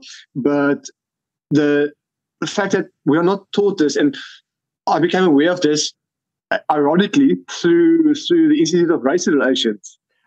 When they spoke about Jacob Zuma, it was Frans Cronje, Gabriel Krause, and Nicholas Lorimer. So it was people from the Institute of Racial Relations, but they were discussing the possibility of what would Zuma, like if Zuma was good or something like that, or if Zuma could have done, what could he have done if these certain things did not happen? So they were talking about him being a chess master and his education, his way of being able to think in a calculating way, his way of being able to reason through intricate ideas and all that. And of course, when we think about, or when I thought about Jacob Zuma, all I saw was that footprint, that cartoon of the showerhead. That's the picture that comes to mind, and the big face and all that satire picture that they usually use. So it's just a very degrading, and that caused me to look past the individual. But that's another thing why I wanted to hear from you, because you have walked the walk, and you are still involved with Jacob Zuma. You mentioned, so just for the viewers, just to let them know, I complimented Carl on his exquisite dress up today, and he said that you were at Zuma's trial today. So that's how you dress. Did they maybe think you were the lawyer or something, because you look? Look, it wasn't really President Zuma's trial today. It was him being a private criminal prosecution against Cyril Ramaphosa. Yes, because Sorry, of the way in which Ramaphosa had been co-complicit in the actions of Billy Downer, helping to facilitate that process that led to the private and confidential medical records of President Zuma being published by Karen Moore, who is a journalist. And that private prosecution is still ongoing. But as you know, Cyril Ramaphosa tried to squash that prosecution. Today, the matter was again heard in the Johannesburg High Court, and it was postponed to another date, which is way down the calendar of this year, to the 27th, I think 27th or the 29th of August this year. Wow, that's a long way off. But in the meantime, the rest of that process will still continue to unfold, including Ramaphosa's application, on which there must still be a judgment by a full bench of the Johannesburg High Court on whether this prosecution should continue, this private prosecution by President Zuma. But the point that I want to make is I have supported President Zuma because I've been convinced right from the beginning that he's not getting a fair hearing. I've also been convinced that the so-called arms deal charges and case that were brought against him was manipulated. And it was trumped up charges which will never be able to stand the muster of a true and proper legal process. And that is what President Zuma is showing, because he is constantly challenging those charges, its origins, how it has come about, and how especially the prosecutor for the National Prosecuting Authority, Billy Downer, has been manipulating those charges in order to attack him politically. Now, that I find outrageous. And that's why I've been supporting him. And I started supporting him 23 years ago, because I was then convinced that what is happening here is an injustice. It is not about justice. It is about political manipulation. And President Zuma and I laughed the other day that we were sitting in the holding room of the court in Pietermaritzburg. And I showed him a picture of us sitting there 22 years ago. We're still sitting there. And this case is still chugging along without any conclusion. In the meantime, it became more and more clear that there's political manipulation. That is why President Zuma is now having the private prosecutions against Billy Downer and Karen Moore and President Cyril Ramaphosa. But the issue for me is not so much that I'm fixated. I'm not fixated on the individual, Jacob Zuma, not at all. I am concerned about the political and justice issues that surround his case. I'm concerned about the issue of equality before the law, that there can be a special law for Zuma and another law for the rest of us. All of us must be equal before the law. There also can't be a Ramaphosa law. Cyril Ramaphosa must be able to face the music if he has done wrong. He must be able to come in front of the court like you have to come in front of the court if you've committed a crime, and I have to come. And that's crazy that they never... So you can't have a situation that Ramaphosa is accused of very serious crimes, like the Pala Pala Farmgate scandal. And Parliament then calls as a special independent panel chaired by an eminent justice, the former Chief Justice of this country, Mr. Justice Noble. That panel of free legal minds who are beyond repute, they cannot be questioned, they have their credentials, find that Ramaphosa has what they call, go and look at the findings, very serious prima facie case to answer. They don't just say he's got a prima facie case to answer. They say he's got a very serious prima facie case to answer. But then the ANC uses its parliamentary majority to squash that report, to reject it. And now there's no accountability for Ramaphosa. I must make this point.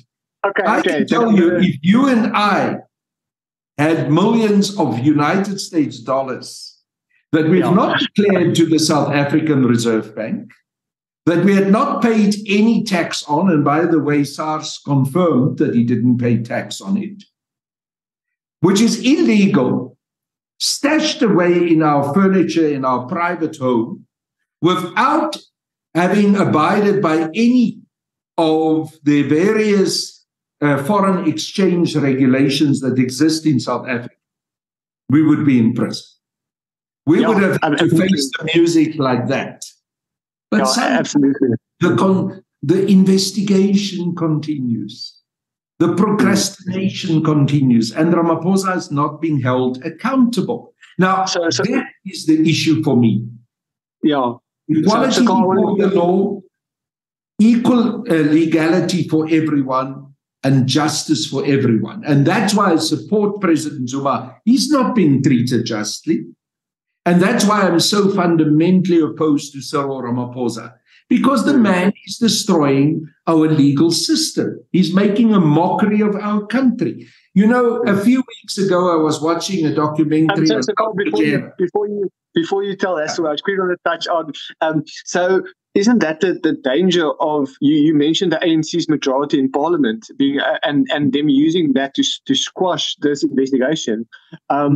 And isn't that the danger of a big state, overbearing state, that happens? Because it's almost it's such a feature of huge of countries where the states are sovereign almost, where these people can commit all types of atrocities and nothing happens. And some of the atrocities that they commit are much larger, and still they get away with it because they are in control, and they might not be a dictator, but they use the democratic system. It's almost a type of gaslighting, because they say, no, we use the democratic system. See, these are all these people, and there were even a few ANC people that said no.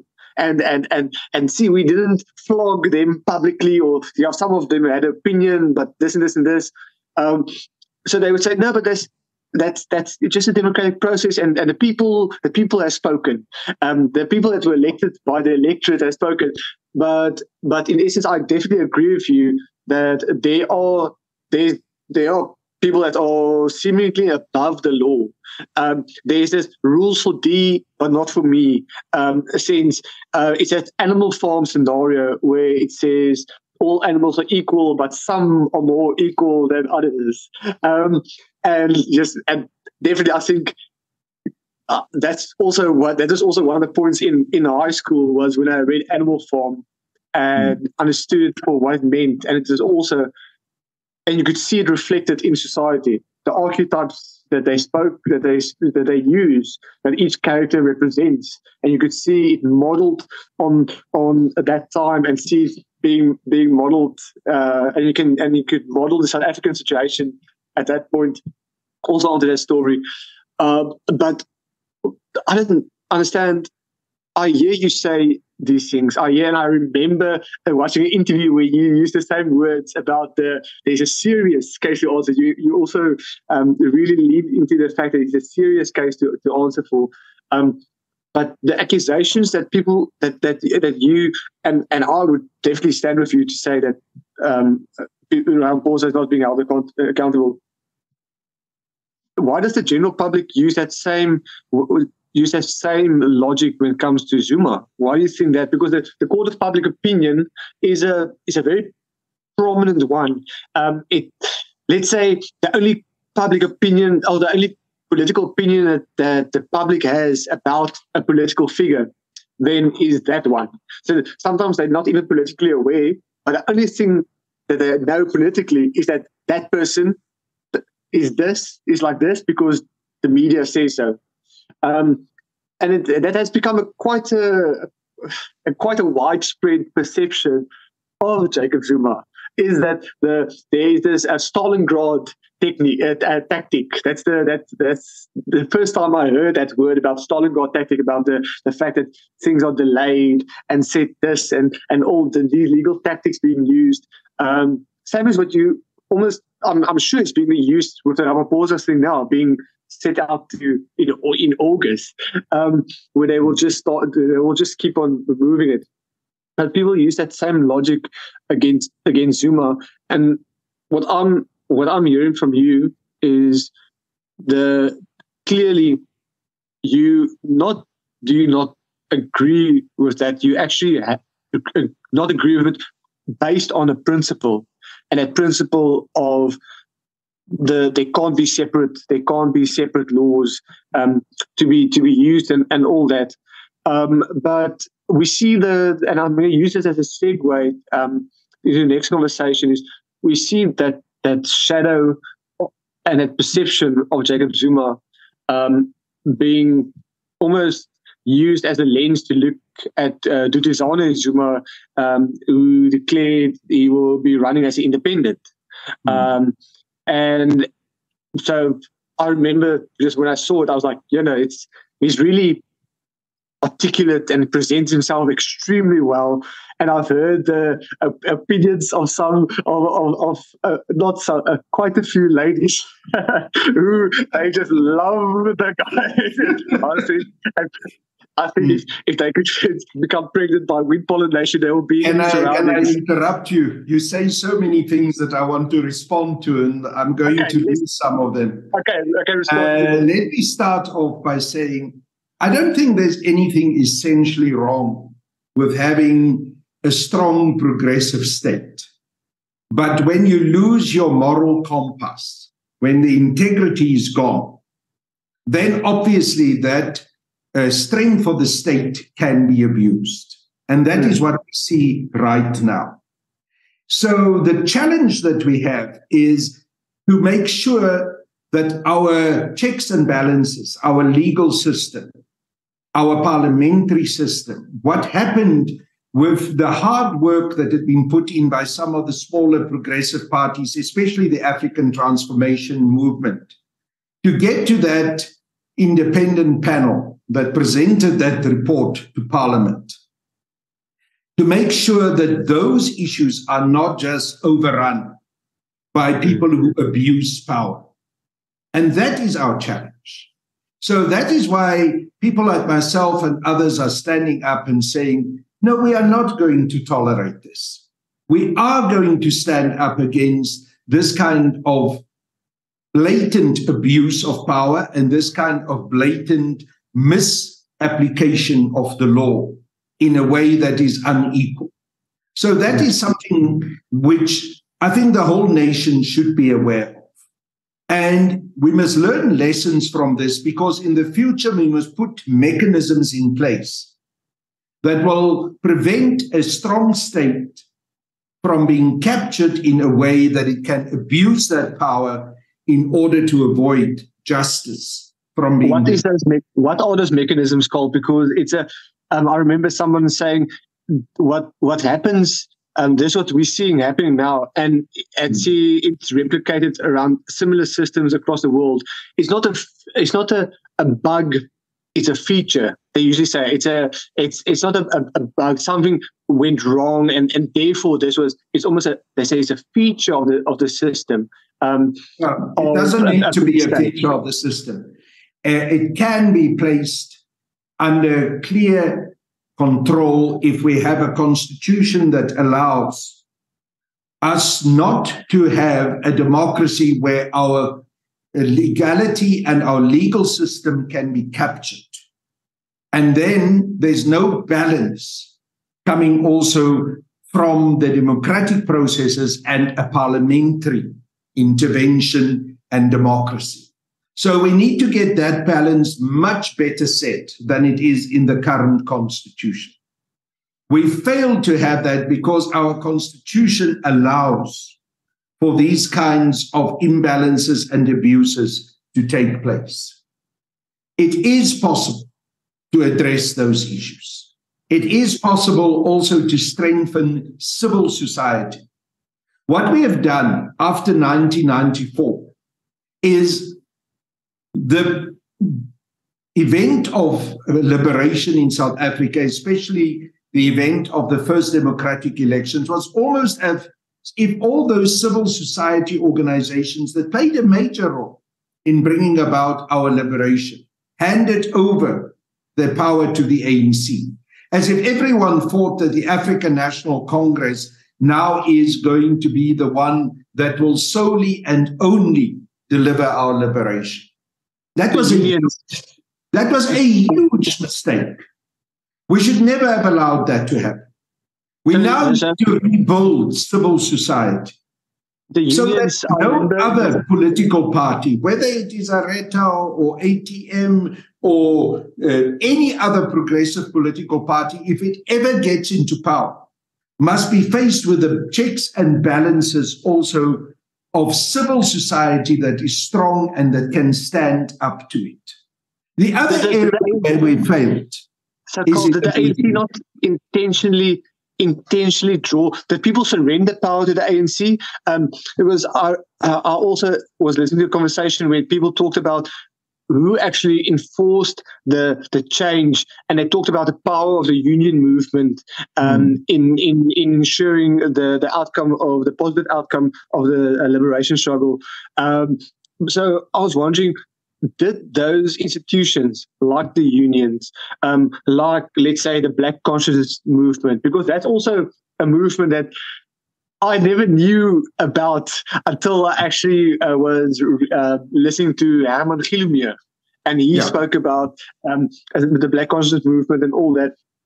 And ironically, Helen Zeller as well. She and through that I started learning about that, about Steve Biko. So did the ANC not cannibalize them, or did they willingly give their power over? It was both ways. Obviously, for a political party is a power instrument. It wants power. So obviously, there was a part of it that was cannibalization. But it wasn't just that. It was also on the side of many civil society organizations handing over their power to the ANC, because there was this understanding that the African National Congress is the liberation movement. We have now achieved liberation, which was also a fallacious fort because we hadn't achieved our full liberation in 1994. And now the rest of the liberation project is handed over to this main liberation movement. And that took away some of the very important civil society checks and balances. And it also fundamentally changed the balance of power in the wrong way, which allowed the possibility when the ANC started losing its moral compass. And it started losing its moral compass very fast. It lost itself, a lot of it already during the negotiations, in the way that compromises that were made and agreements were made that led to a continuation of the old capitalist white monopoly capital system in South Africa. The negotiations cemented that system for us into the future. So there was a misunderstanding of the role the ANC was going to play, because I think there was also a misunderstanding of how deeply the ANC at that stage was already infiltrated by all kinds of agents of white monopoly capitalism. And also how some of the leadership of the ANC sold out to big white monopoly capital. Who are those leadership that in those days sold out, in those days now? They became very quickly entrapped by the wealth that came their way, the shares that were offered to them. But who are they? The big houses, the big cars, the big salaries. But more than just the houses and the cars and the salaries, the wealth that was shared by a small group of monopoly capitalists with those who were in control of the African National Congress. You can look at how quickly people like Cyril Ramaphosa almost overnight became super wealthy. And he's not the only example. So once people who are now leaders in the ANC have that kind of buy-in into the current economic system, there's no ways that they're going to challenge that system, because their wealth is also dependent, and their financial well-being is dependent on the continuation of that system. And of course, that was the cleverness of the big captains of industry, that they understood that if you can get this leadership to be bought into the system, then they are not going to want to change it, because their own wealth and their own well-being is dependent on the continuation of that system. Remember, Karl Marx said, your consciousness is determined by your material well-being.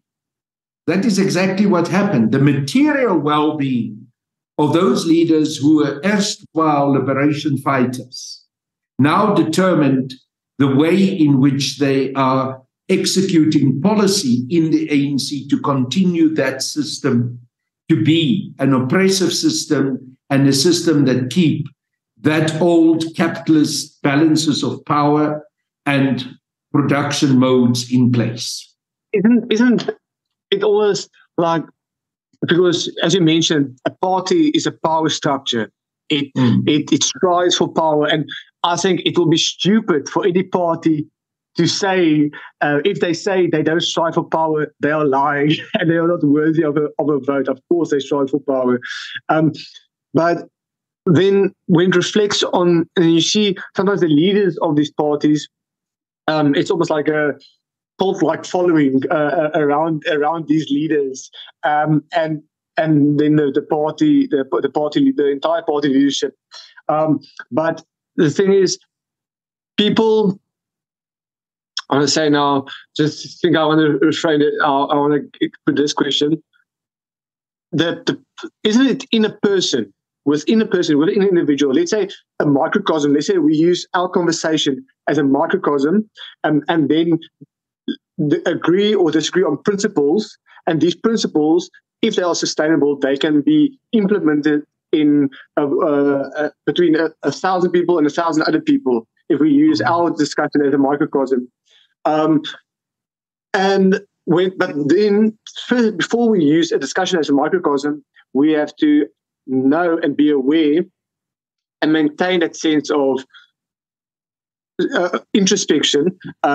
I think something that is very, very lacking nowadays in politics, because there's such a discontent. I remember Ramaphosa saying load shedding keeps him awake at night, and I was just like, that you seriously can't say that it keeps you awake at night. You don't experience it.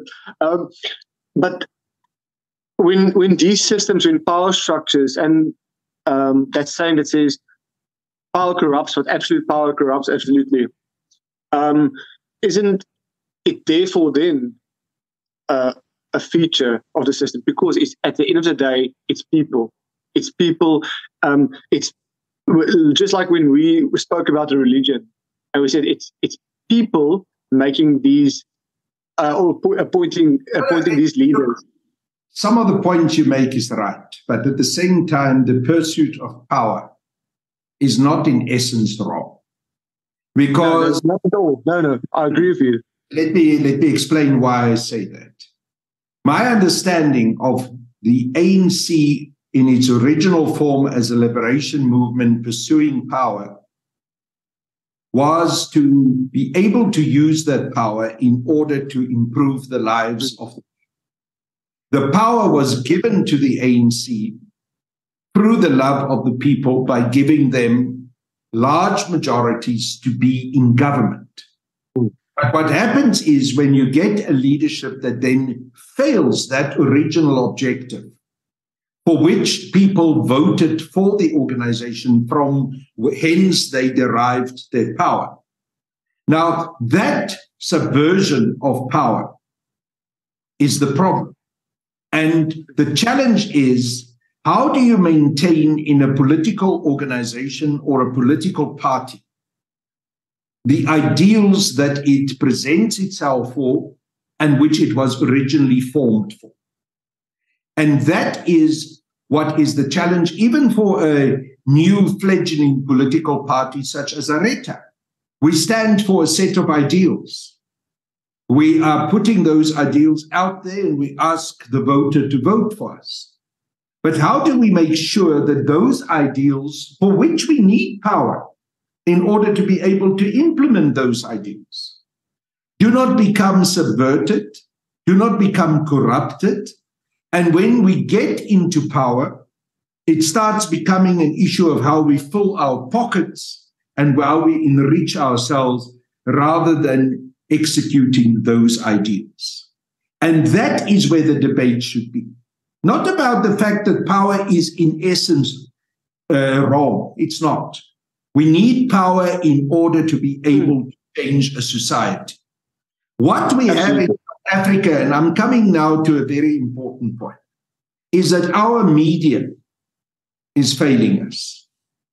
Instead of being one of the watchdogs in our society and carefully assessing what is happening within political parties, and also not just political parties, but the real underlying foundation of the power dynamics in South Africa, which are the ownership of production, the ownership of white monopoly capitalism over this economy.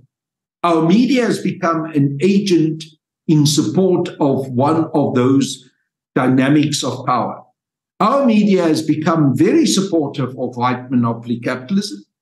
It has become an instrument of that capitalism because that is the paymaster. You spoke about the way in which President Zuma has been treated. A large part of the public perception about Jacob Zuma is exactly because of the way in which the media has consistently misrepresented and attacked him.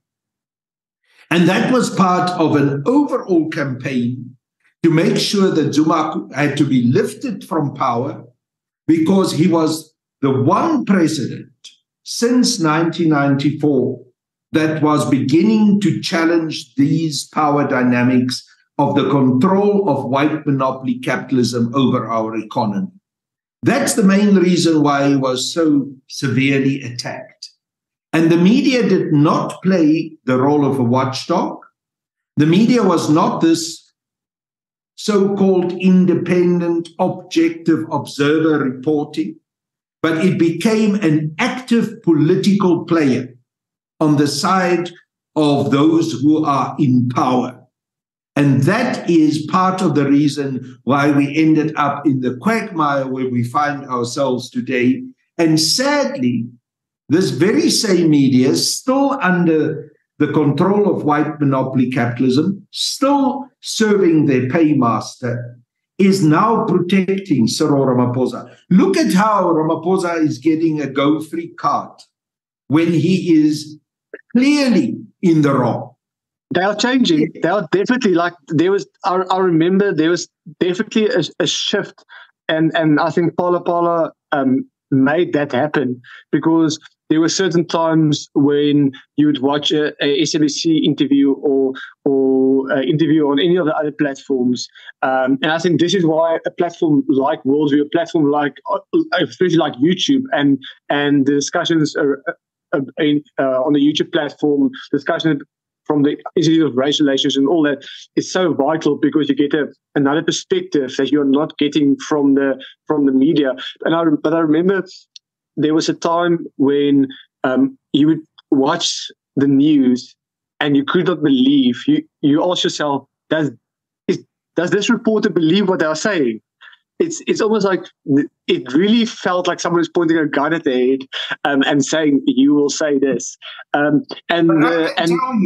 can tell you that if some of the things that's happening today, including the load shedding, including some of the very serious allegations contained in the book by Andre de Ruyter, if those things happened under the period of the Zuma administration, the outrage would have been many times over. There is still a very clear attempt to continue to protect Ramaphosa and what he stands for. Go and read the Daily Maverick. Go and see what Ferial Haffajee is doing.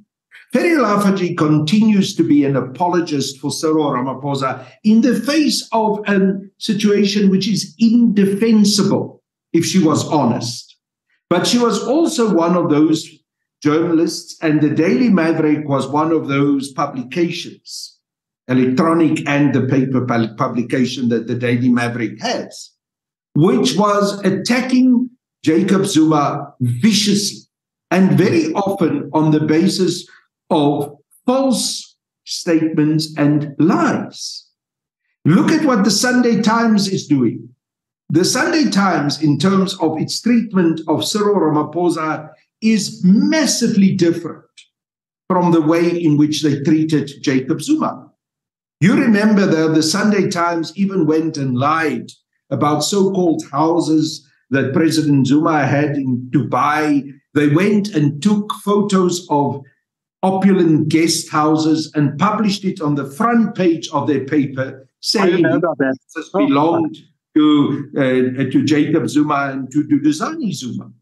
When they were exposed for it, yes, they acknowledged it on page 4 in the lower corner in small print, and then said, no, we did the right thing.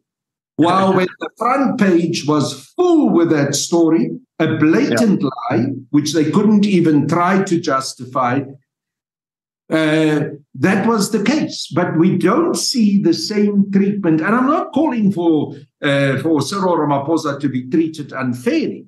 I just call for him to be treated in a proper way, and the wrongs that is happening now to be elevated in the same manner that some of the wrongs and some of the massive lies had been elevated during President Zuma's time. Now, once again, let me not concentrate on the person of President Zuma, but on the principle. The principle is wrong. When you have a situation where there is one treatment for one person and another treatment for another person. And the principle is wrong when the media puts themselves as the servants of a particular power group. And in this instance, the owners of the capital, the owners of the means of production in this country. And that is what the mainstream media has done. And they have not absolve themselves from that guilt. In fact, they continue to do so. I know there's been minor shifts in some criticism of Cyril Ramaphosa. Even Adrian Basson became critical of, and I think that was one of the things that changed.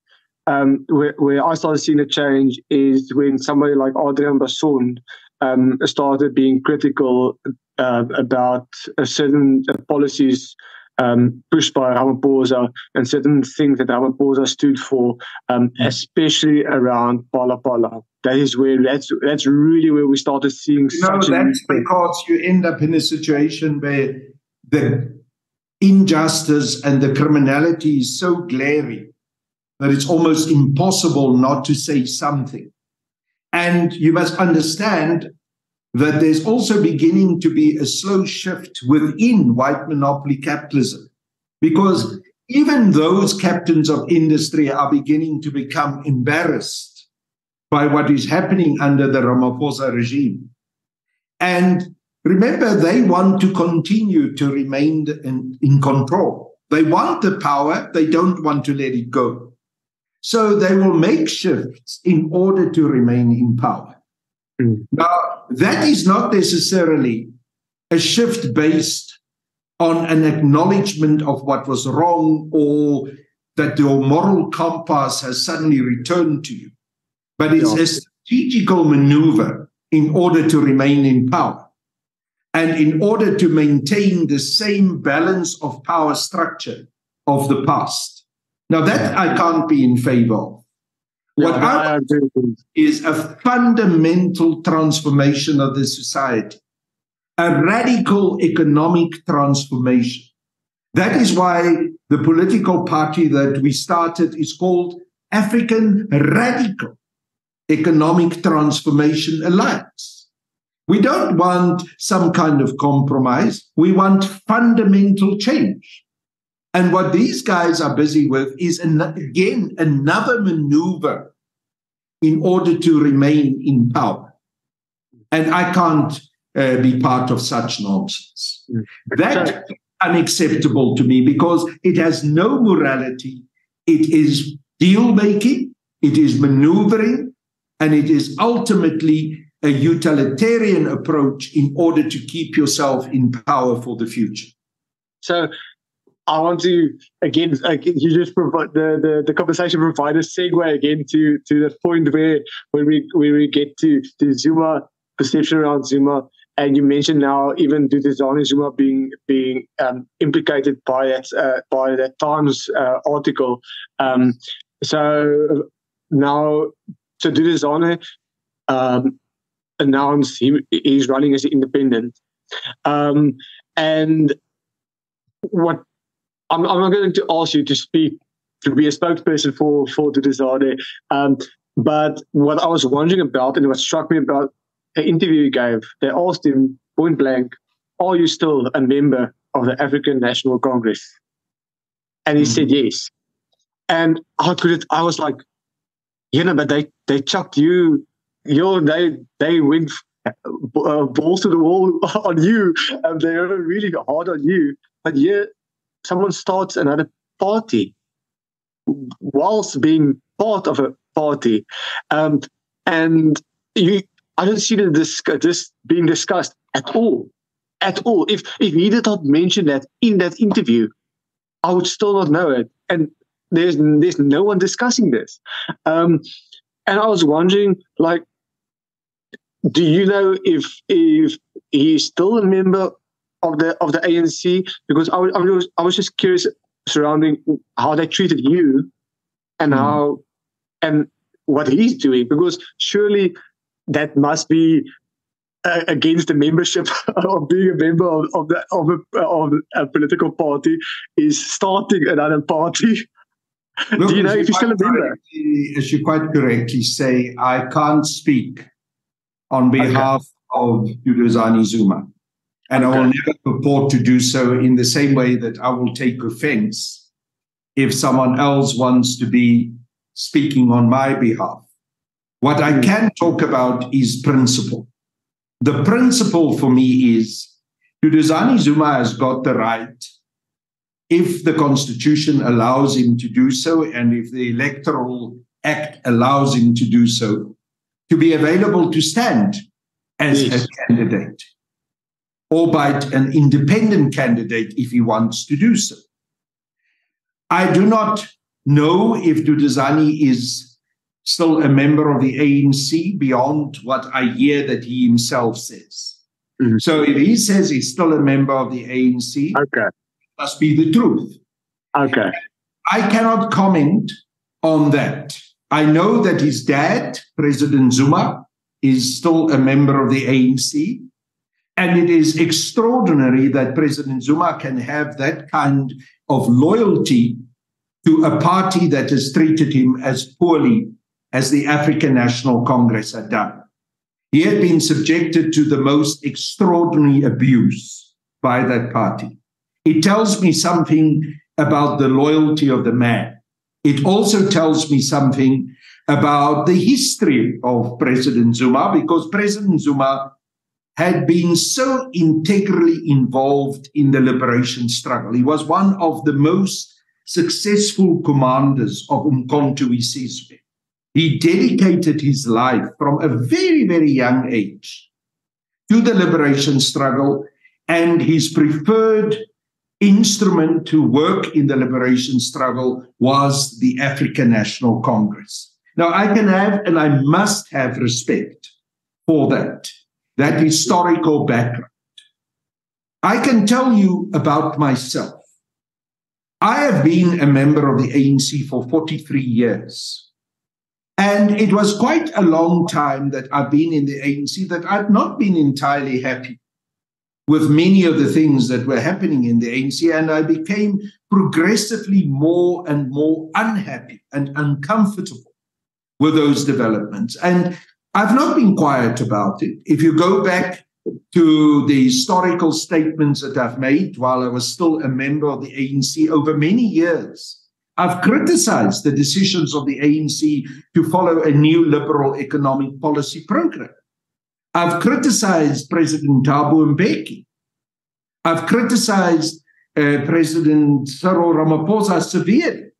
I've expressed my views about some of the positions that had been taken by President Nelson Mandela. I didn't agree with everything that he had done. I didn't necessarily agree with everything that President Jacob Zuma had done. But I continued to be a member of the ANC because I kept on hoping that it would be possible to change the ANC from the inside. I kept on trying to do that because when you've dedicated from the age of 19, your whole adult life to an organization, you don't just take your jacket and walk out when the first time something happens that you're unhappy about. You try to change it on the inside. So I tried that over decades, not even years, decades.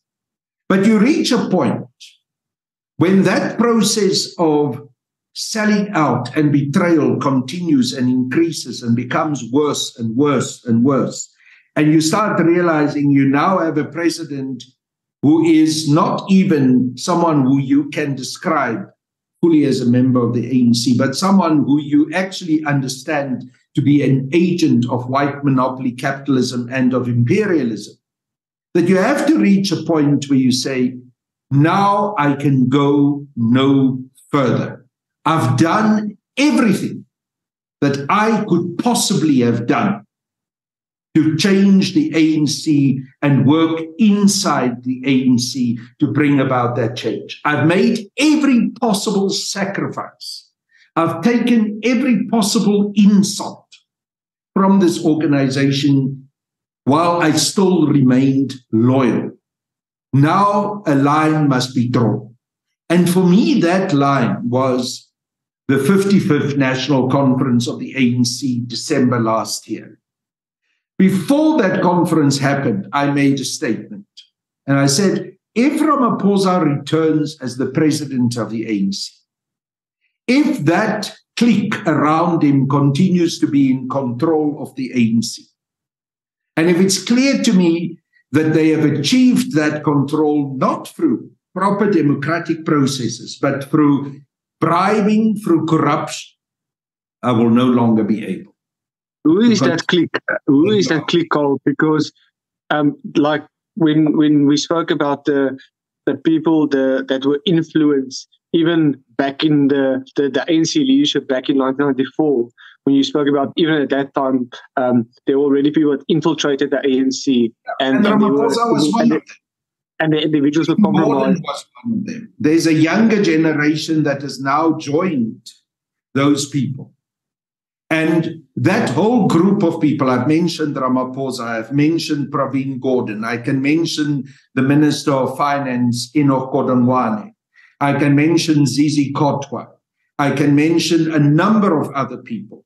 In fact, the majority of those who are today sitting on the national executive of the ANC have sold out. They have agents of white monopoly capitalism and of imperialism. If you look at the top 7 of the ANC, is there anyone in the top 7 that you would say that person still holds fast to the values of the ANC? No. Wow.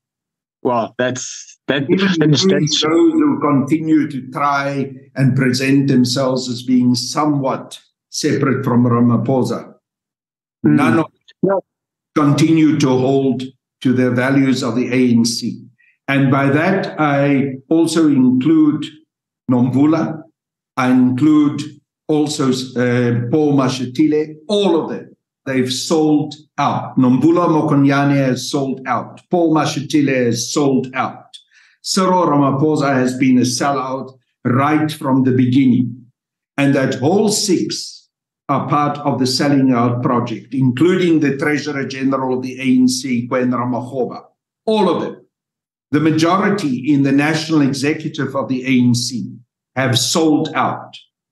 So what I said to you is, I don't believe these people would have been elected to the positions that they hold if it was a true, fair, and democratic process, but they used money.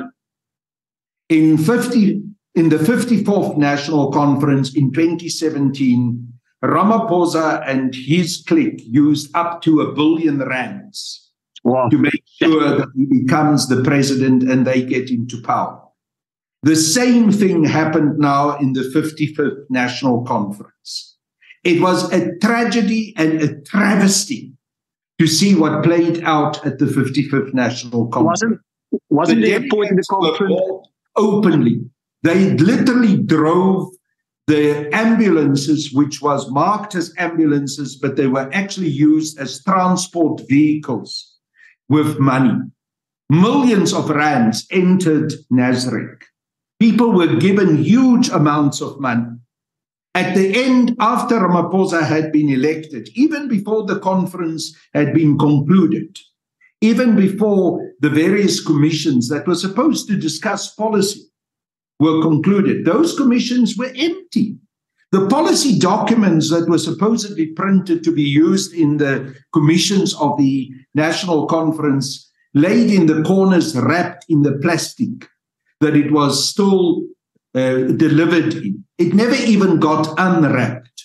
The discussions were there held on empty halls. You know, during that time, I went to see someone in Sandton City.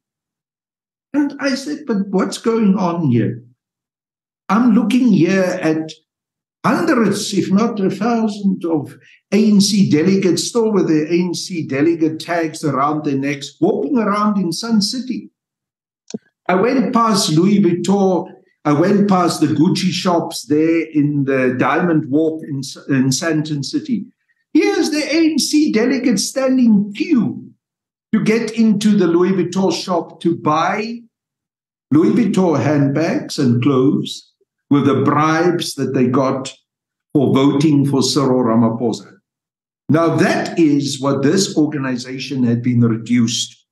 It is a disgrace. It is not worthy to be called a liberation movement. And it is after one of those experiences that I said, enough is enough. Yes, they tried to expel me. I appealed that expulsion, which meant that my membership was reinstated. during the period of appeal.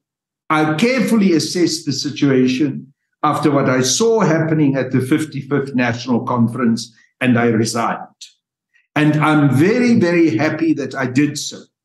It was the right decision, painful as it was, difficult as it was, to resign after 43 years of membership and having dedicated my life to the ANC. I spent 10 years in prison because I was found guilty of membership of the ANC and of Umkhonto we Sizwe.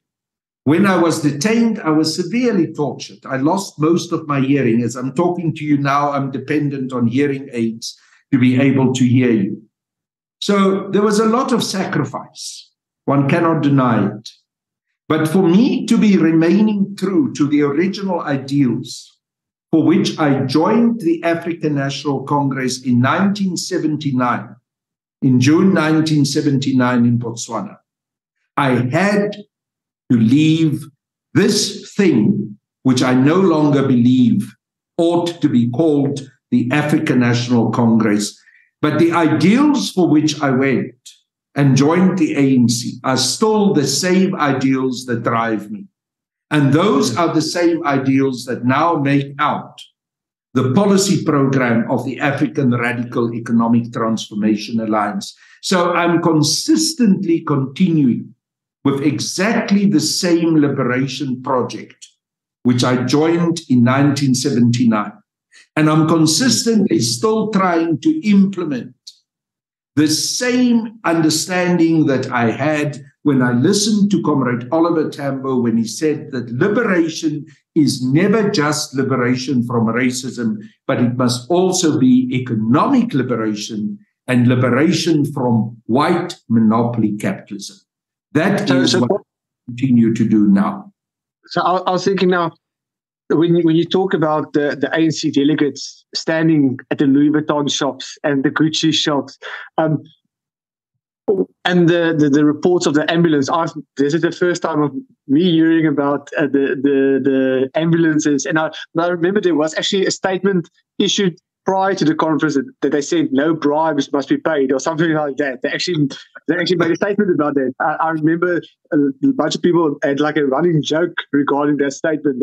But you see, this is the gap. This is the gap between, this is the credibility gap. That you say one thing while you're busy already doing the other. You're making a statement as a cover-up to say no bribes must be paid, but you're actually busy with preparing the bribes.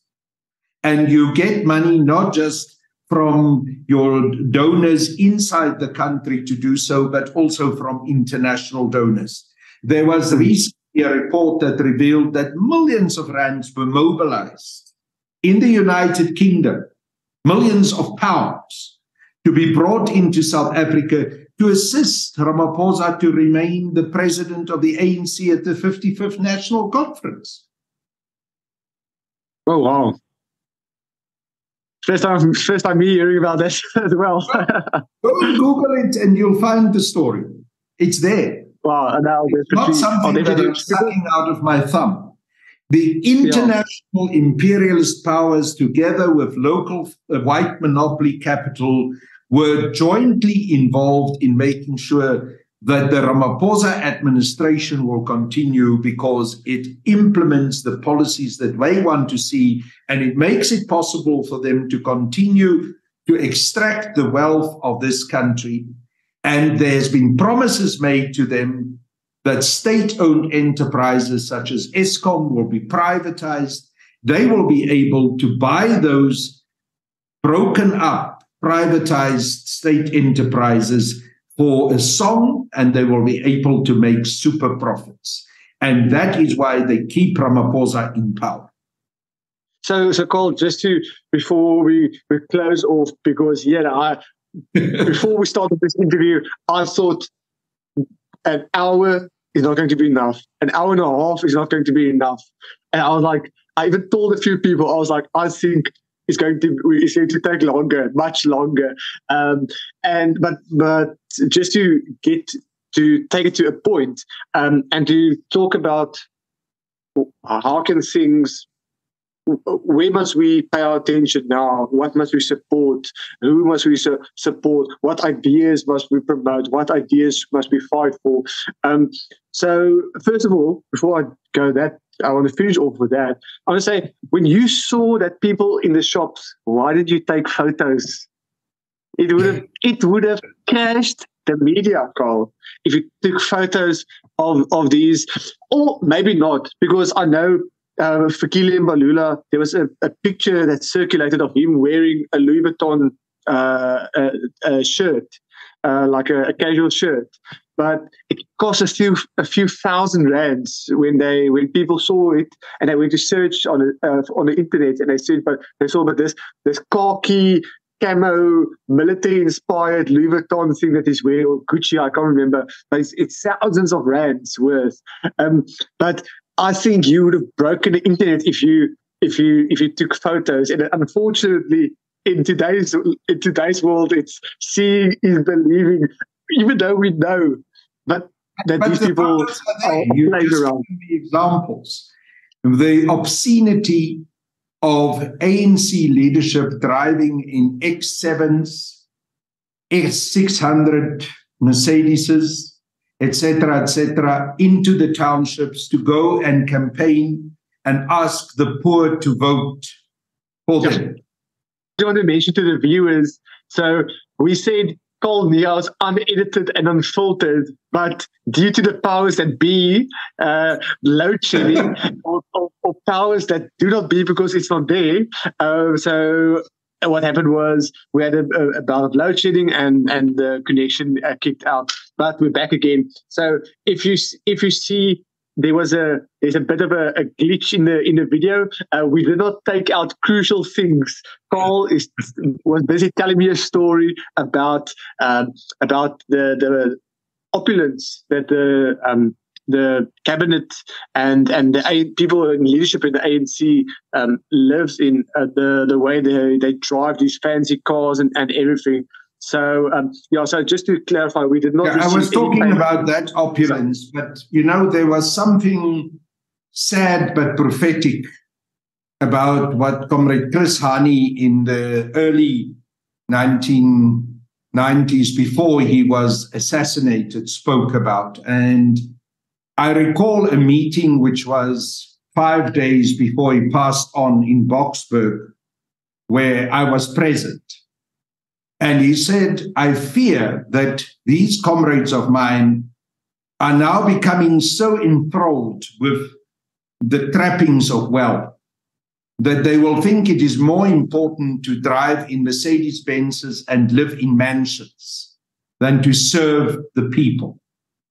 And he also said that the way in which the Constitution and the negotiations were going at Kudesa was providing the framework, the opportunity for this to happen. And sadly and unfortunately, that is exactly what we see 30 years later. So Chris Hani's words were very prophetic. But I think he understood the ANC perhaps better than some of us did at that stage. Because remember, Chris already started complaining about the sense of elitism within the African National Congress when the ANC was still in exile.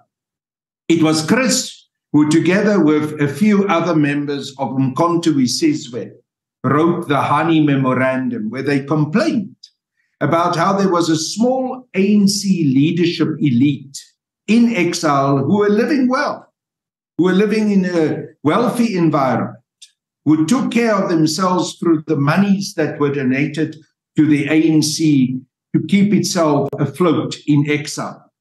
While the vast majority of ANC members in exile were living in dire poverty, in very terrible conditions in the Umkhonto we Sizwe camps. And Chris raised those issues in the Hani Memorandum. The Hani Memorandum led to a big outrage and upheaval in the African National Congress, which eventually led to the Morogoro Conference, where President Oliver Tambo was trying to correct things. And I must say he did his best. He did change some of the worst outrages that were taking place in exile. But it is clear now that the root of the problem, the underlying tendencies of elitism and of self-enrichment in the ANC was never rooted out. And of course, those tendencies were very cleverly exploited by the monopoly capitalists in our country to continue to infiltrate people inside the African National Congress. And those people eventually took control of the ANC. And that's why we see the disaster that we have now and what had been fallen the erstwhile, as I say, National Liberation Movement, because it is certainly no longer a liberation movement. It is now a new liberal thing, what I call a Trojan horse that had been hollowed out and is now being used by the imperialists in order to continue to control South Africa and to continue the exploitation. And they use these policies, so especially around the employment equity bill, where people are even now pointing fingers at certain situations where the ANC can even exploit that. And this is apparently this amazing bill, and it will do all these amazing things and upliftment and enrichment and all that. But then again, especially people on the classical liberal side of things are pointing out ways in which even that bill will be used by the ANC to enrich themselves, to feed at a trough, as Andre de Ruyter put it in that interview, where they are using these policies as a way of almost blinding the public to what they are actually doing. It's actually more evil than that. They are taking in they are claiming the moral high ground, but doing something that is so immoral to that point where they can go into a township with their fancy cars and things, and I don't even think they realize how disconnected they are. I remember listening to Ian Cameron when he spoke, when there was that whole confrontation with him and the police minister, and he said that so Ian works is on the ground. He knows local crime and all that. Really cares for people, and his biggest call is usually for the fact that police are so overburdened. They are so overworked and overburdened and everything. So for the viewers, again, there was a bit of a glitch. So I'm just picking up on my thoughts with regards to the disconnect and how Ian Cameron, for example, we saw this disconnect where it touched, because it's fine if there's a disconnect and the impact of it does not affect people.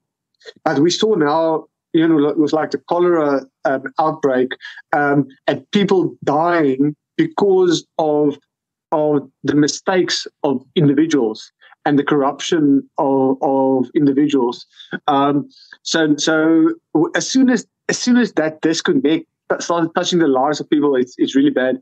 And Ian Cameron remarked on when he went to that Imbizo, where Becky Clearly was present, and he said all these police vehicles that were there, and he's never seen, and the public there and that community has never seen so many police vehicles there at one time. And when he went, they went also, and the crime just went back to normal. And to see that these politicians, they can drive there and they really don't feel like they are. I don't think they see it anymore. They don't see the disconnect anymore. So I was, just to finish off, I want to refer to an article. Can I say something about that? Because yes, I think it's very important. Yes, I don't necessarily hold any brief for Cameron, and I also don't need to hold any brief for Andre de Ruyter, because I the Ruyter was also playing a very wrong role within ESCOM in terms of the way in which he was appointed and what people like Pravin Gordhan and even Cyril Ramaphosa wanted him to do. But the allegations that is made by de Ruyter are very serious, and they're allegations of severe corruption. And those allegations, including when he says, I spoke to a senior minister, I pointed those corruption allegations out to him, and he did nothing about it. And there are indications that that minister may be Pravin Gordhan. Now, if that is the case, there is a very serious case to be answered. And the case is not being answered, and that is the issue. Beyond that, I don't think there is any moral high ground for the ANC anymore. You're quite right. The ANC leadership don't even see the huge integrity gap that there exists at the moment. They don't even see themselves. They cannot any longer see themselves in the way that they conduct themselves. So my view and my sad understanding, and why I also resigned from the ANC, is that the ANC is beyond redemption. It cannot be saved anymore. It is gone. It is dead. What is necessary now is to bury this corrupt, stinking corpse and to come with a new program of action. And that comes to the question that you said you want to conclude with. Let me lead in there. And that is the issue. What must we do now? We must first of all make sure that we get rid of this ANC. We must make sure that we get rid of Cyril Ramaphosa, and I'm not fixated on him as a person. I deal with him as a personification of the corruption and the rot that we are faced with now, and the inability of this organization that had been destroyed by people like himself to ever bring any good in the future to this country. We must then replace that government with a government coming from the people, with a progressive program of economic transformation. And that program cannot be a tinkering here and there with economic models, little changes here and there. It has to be a fundamental transformation of the economic mechanisms that has in the past prevented the majority of South Africans to have access to this economy and to be able to climb the heights of power in the economy. And then we must make sure that we create also a civil society through the involvement of the people that will help that people's government, which is working for radical economic transformation, to maintain its moral compass. Remember earlier in the interview, I said to you, power is important, but power without a moral compass becomes abuse and criminality. So we need to create civil society structures that will help whatever people's government gets into power with a program for radical economic transformation to stay the course. And that is what I'm working for day and night now. And my belief is that the importance of creating that united alliance of progressive forces to achieve that is the best thing that I can try and do with the remaining years of my life. Many people have asked me, you are 63 now. Okay, it's not very old for a politician, especially in South Africa, because politicians seems to go on forever and a day. That's still they ANC. never want to retire. That's still ANC youth age, Cole. But the point I'm making to you is the few years that I have left of my active political life, my active life, I would like to dedicate to this ideal with which I started my political life. I started my political life with the ideal for full liberation, which must include also economic liberation. And I would like to dedicate the last years of my active life to that. And I hope that it will be possible to make that contribution. Obviously, it's not anything that can be done by one individual. It must be a broad base. people's movement involving progressive political parties and also civil society. But I'm hopeful that we can achieve that, because surely we cannot allow the sacrifices that hundreds of thousands and millions of South Africans made to bring us to the point where they no longer have apartheid, to go down and to become such a burden on our people because of the lack of full liberation and the continuing exploitation of the majority of South Africans. So Carl, so we're going to extend it now, because there was a I think you were anticipating the finishing off, and now you giving these closing remarks. And what I want to touch on, and I really want to hear your opinion on this, is so we see these there's this talk, coalition governments are the future, and this is really exposing the discontent that politicians have for each other. It's almost like, so I work at a high school, and sometimes I look at politics and I'm like, it's really childlike what happens. This one said that. This one's this. I will not play with you unless that friend leaves that group. Those are the claims that were made, for example, by Gates McKenzie towards the DA. Unless Helen Zille plays a group. And we don't even see that type of games being played on a high school level during break time. So it's crazy sometimes. And I remember sitting in provincial parliament for the State of the Province address, and just looking at the total turmoil that was happening in those benches and the interruption and all that. And I was just like, I told all the colleagues at school, I said, listen, yeah, it's crazy. It's crazy to see that these are really like a bunch of kids. They're disrespectful. But now I was thinking about figures. If I think about figures that were involved during the struggle, yes, when it comes from the extremely progressive side, you are definitely there. But then I hear about people like Helen Suzman being called the lone cricket in the thorn tree, and then her namesake Helen Zille, who now is, because there's I hear a lot of from very progressive causes that they speak out against liberalism, classical liberalism, and all that. And I really want to hear your opinion on this, because this is where I find myself.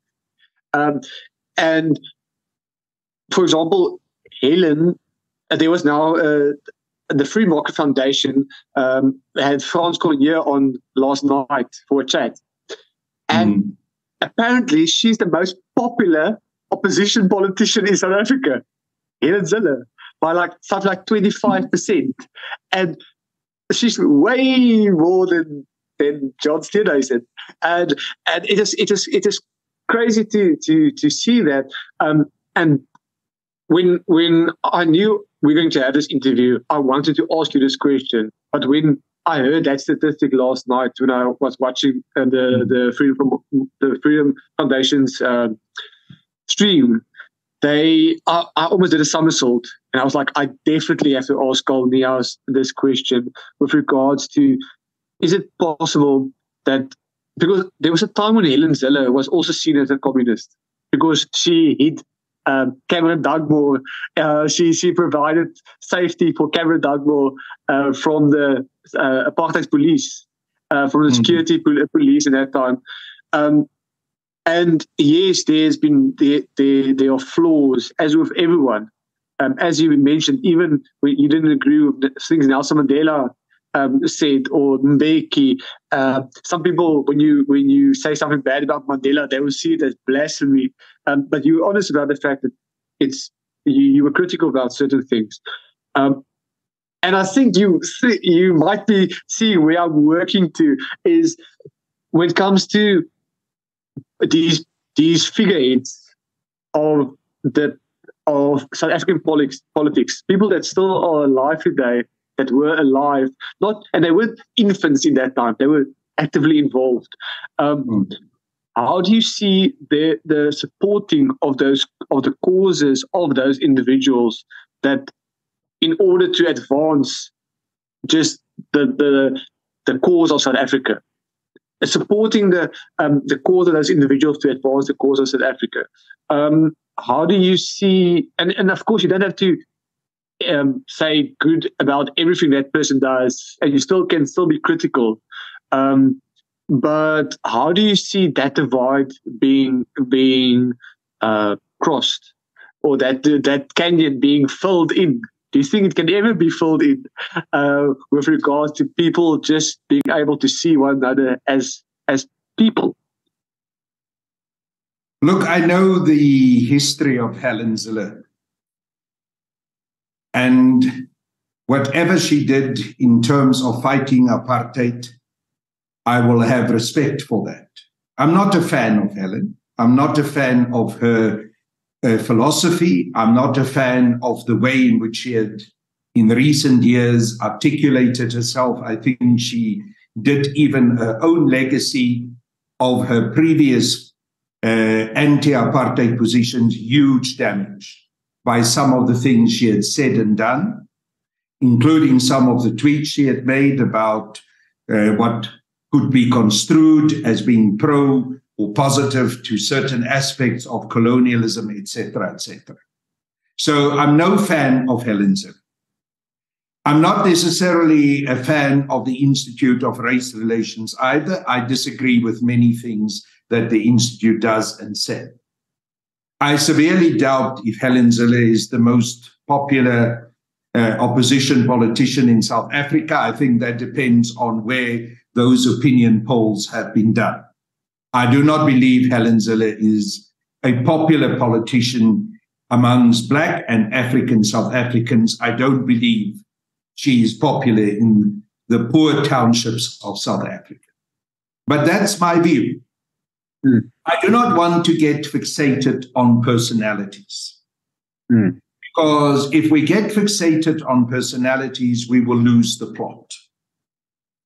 I very deliberately said, after I left the African National Congress and we started with the African Radical Economic Transformation Alliance, that we are not going to hunt around for so-called elite leaders.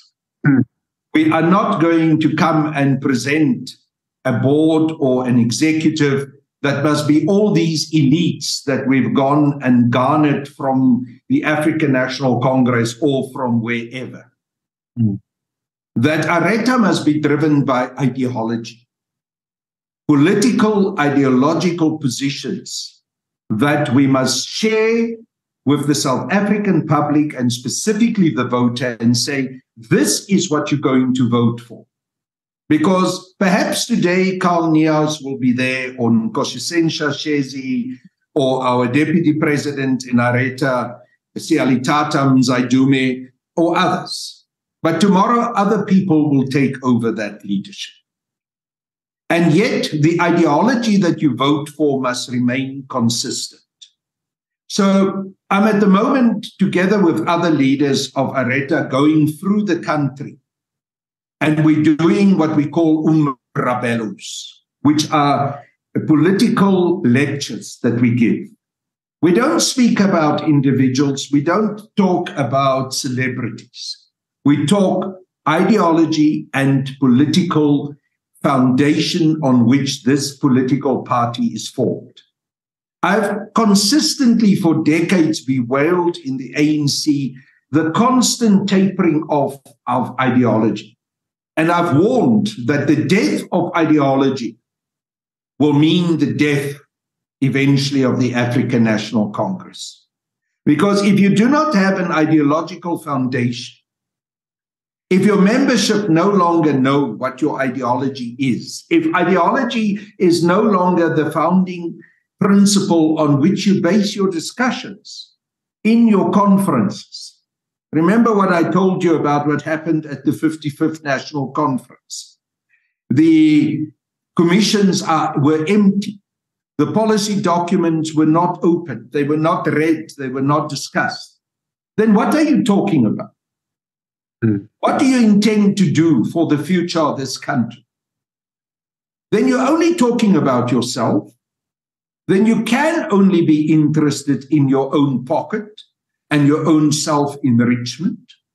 Then you no longer have a compass. You no longer have that needle in the compass which directs you towards what must be done. If you talk pro-poor, what does it mean?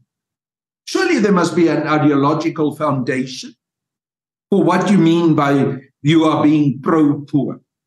If you talk about land, what does it mean? Surely there must be an ideological foundation where you talk about the return of the land to the people. Why must it be done? Is there historical context? Is there a philosophical, ideological basis on which you put that foundation, that statement? And if you don't have it, you're going to talk poppycock. You're going to be busy with hot air. Yes. And actually, all you will do is those words that you will use, you will turn in instruments of self-serving in order to reach yourself. So that's my point. I do not want to talk too much about personalities. Yeah, it's so true. When I attack or denounce any personality, I will do it on the basis of how they feel, how I feel that they betray the ideological foundation on which I would like to see South Africa advance. Yeah, so it's so important. It is so important what you mentioned about ideology at being the base. Because if you don't, because I always tell people you have to have a 10th pen that you hit in the ground. I agree. And even the if you run 100 meters. Let's say you tell a kid, run that 100 meters from there to there, 100 meters. And that kid, he runs and runs and runs. And when he gets to 80 meters, he sees two people moving the 100-meter mark 20 meters. The goalpost is moved. The goalpost. And they keep on moving it because it's not fixed. And the problem is, it's already dangerous when one person is in power and they don't have a fixed foundation, a fixed set of beliefs, because they might proclaim certain beliefs, but they insert themselves in there unconsciously. They insert themselves to rise to a position of power. You see some politicians almost claiming to be the Messiah when it comes to them communicating their ideologies and policy stances and all that. They keep on inserting themselves the whole time. There's that need to be seen, and then when there's a need, when you can identify that there's a need to be seen, but that the politician is exploiting that realm, you know that they are intentionally not hitting in the 10th pin, so that they can play the power game where they can keep on moving the goalpost, and then gaslighting you in a sense of saying, no, it's still a 100-meter run. It's still a 100-meter run. I've never moved the goalpost, and I feel South Africans are tired of seeing the goalpost move, and we hear time and time again. We hear that South Africans are such a forgiving society. Right? They are such a tough society, and a society that can take on anything. But everyone has a breaking point. Everyone has a burning. You're quite right. And the fact of the matter is we've reached the breaking point.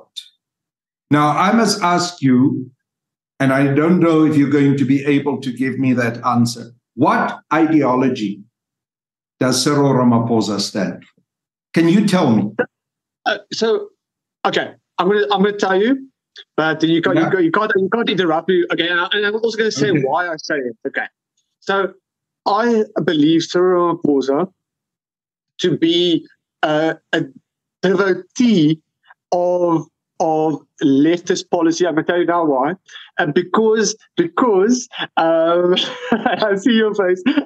Because there are references made all the time by political analysts who say, listen here, but this is the policies. If you look at they compare Zuma and Ramaphosa. They say Ramaphosa he's much more progressive than Zuma, because the nationalization, the expropriation without compensation bill almost got this far, and this one, and there are more talks to nationalize the health insurance and the reserve and all this stuff, and then they say, well, therefore he's much more devoted to the NDR, to the National Democratic Revolution, to the Freedom Charter, and therefore, because I still see it as being extremely progressive, and because he talks about, and it's nice. I hear what you say regarding it's good things to aim for, food to be plentiful, but the reality, the Freedom Charter also includes things like mass nationalization and all that, and I know you said even with Arieta, you guys also talk about those things and really want to see those things happen.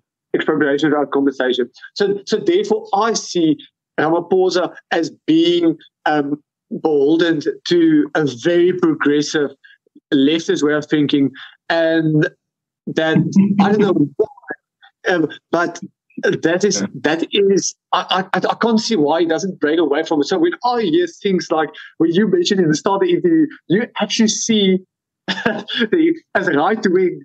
I was like, yeah, but I wonder how does the Freedom Front Plus then look in your eyes if Ramaphosa is right wing? Because the needle for me sits there, where it is still in my mind the centrist, the DA being. It's almost the DA trying to occupy on certain policies a bit off left of center and right of center. Freedom from Plus being farther from the center but right.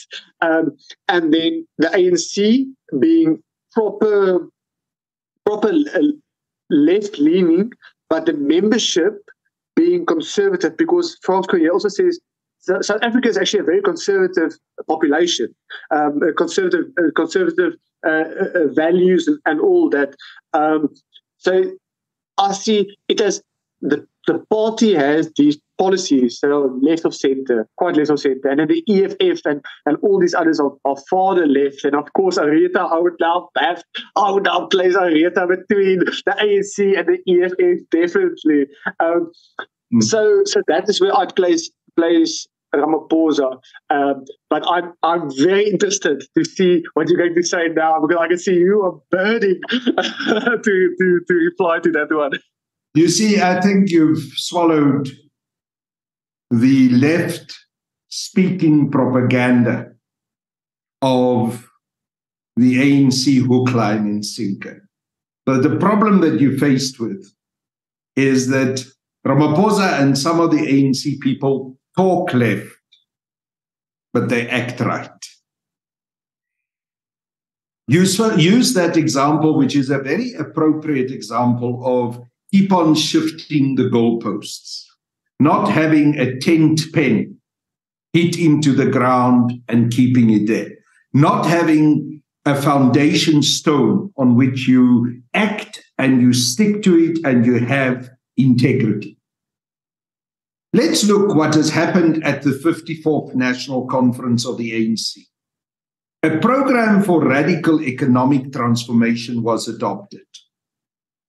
That program spoke about expropriation of land without compensation, nationalization of the South African Reserve Bank, creation of a state bank, the national health plan that you referred to, a number of other issues in terms of the transformation of the financial institutions in South Africa to make them more empowered for Black and African people, all of those issues. You know how much of that was implemented by Ramaphosa? Dollar. Nothing. Zero. And that no. That is what Cyril Ramaphosa is. Cyril Ramaphosa has no intention to implement any of those programs. What has he done? He has dismembered and privatized state-owned enterprises, that were supposed to be part of the program of the empowerment of the majority of South Africans.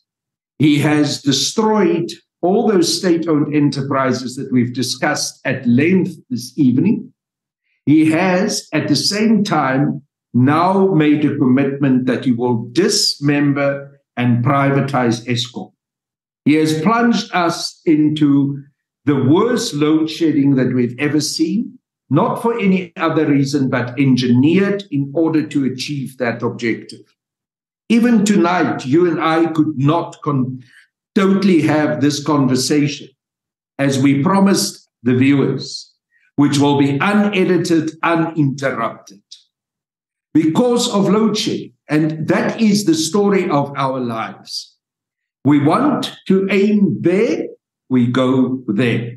We want to have this objective of what we want to do, but we constantly get interrupted by this deliberate mismanagement of our environment and our lives by this rogue government.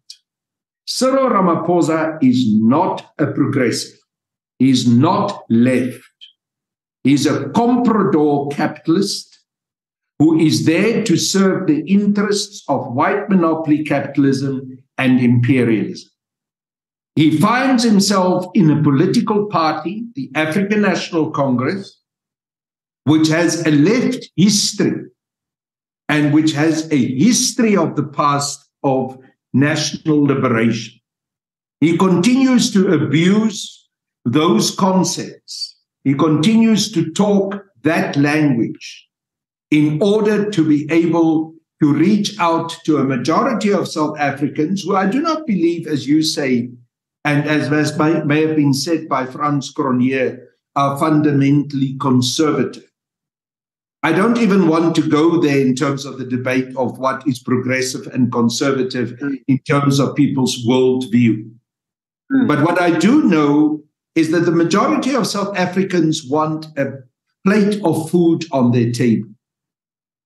They want to have clothes to wear. They want to have a roof over their heads. They want their children to have a decent education that will empower those kids to get jobs, and they want their families to have a future. That is what the African revolutionary philosophist Amilcar Cabral told us. He said, people do not fight for ideology. They fight for the basic means of life. You must use ideology in order to deliver those basic means of life, because that is what it is about for the people. Now, the majority of people in this country are poor, they are unemployed, many of them go hungry. That is what drives their worldview. That is what their experience is all about. Now, the language of the former liberation movement talks about those issues. It talks about creating a better life. It talks about delivering that plate of food on the table, that house over your head.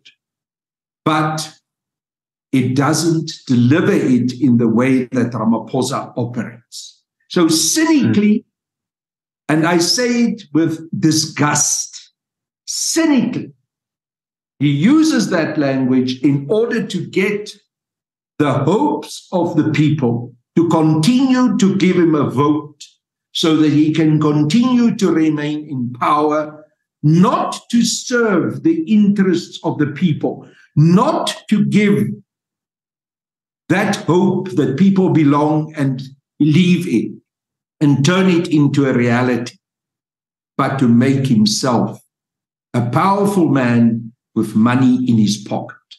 That is the most disgusting thing that you can possibly do. And that is the disgusting thing that the African National Congress had become. And that is why I'm so fundamentally opposed to what these people are doing. And now I really want to conclude by saying that's why I am going to conduct myself in the way I do, and while I will dedicate the rest of my life to work for a policy program that will achieve those hopes that the majority of South Africans have and will deliver eventually the jobs, the houses, the education, the food on the table. That is what it is all about. And Ramaphosa is the antithesis of that. And we now need to move in a progressive and positive way to reject him and to deliver to the needs and the hopes of our people. So on that note, Carl, we're going to conclude here. But before we let you go, where can the viewers find you? Because I mentioned to you, I listen to your crosshair chats on quite a regular basis. Sometimes I would do housework and I would just have it there and listen to it. So where can the viewers find out more about you and find more of your ideas? Well, my crosshairs is there, as you say, and those are huge platforms. Sometimes we have up to 20, 25,000 people. Recently, it became a little bit less because of this terrible load shedding that makes it difficult also to even have network to go onto a program like that. But Areta has its own website, which is www.aretasa, spelled ARETASA.org. All our policy documents are on that website. All our press statements, our constitution, many of the articles and speeches that I and other leaders of Areta have made are there. So if you want to understand what our organization, our political party is about, the best place to go is to that website, aretasa.org. At the same time, I'm sure I can be found on my Twitter space, where I'm very active, on Facebook, on TikTok, where I do both political things and sometimes just fun things, because that is what TikTok is all about. And generally, I'm a very available person. Anyone can phone me. We can talk. I believe in openness. I believe in communication. I believe in engagement. I believe in debating even with people that I fundamentally disagree with. And I loved this conversation because it was an open conversation. And I thank you for the opportunity, for giving me the opportunity to speak. But I also want to thank you for feeling free to speak your mind, so that it wasn't even an interview. It was a conversation. And I appreciate that. Thank you. Yeah. Thank you from our side, from WorldView side, Carl. Thank you very much. This is your second interview, or the first one was interview. This one is discussion, and I'm so glad that you felt it also that it was a discussion, not a debate, not an interview, a proper discussion. And yeah, for the viewers, I don't know how we're going to when we edit out those times when there was load shedding and stuff. But we're walking now on 3 hours, and 20 minutes, ladies and gentlemen, and I still feel like Carl can go on for 3 more hours. I'm very glad that we had this conversation, Carl, and I'm looking forward to seeing how Areta grows. I look forward to see what you guys do. I think we are in for interesting times leading up to 2024. I'm constantly reminded of that pre-1994, pre-2024, that there are big things coming in 2024, post-2024, big, huge things. I think that time between 2024 and the next election after that, it's going to be big things. So we're on this cliff, and we either going to fall into it and die, or we might fall and find that through that darkness we land on a familiar surface. So it's almost like you stand on a cliff face and it's pitch black dark, and you're afraid to go over. You're afraid to let the old go. There's a saying that the old the dying but the new cannot yet be born, something like that. But there's a cliff face and it's dark, and there's a leap of faith that is required to let go. And unfortunately, sometimes you can fall and through the darkness, and you just fall, and it's flat at the bottom. But sometimes we might be surprised where we take that leap of faith and we land on a surface that we could not even see, but it's there.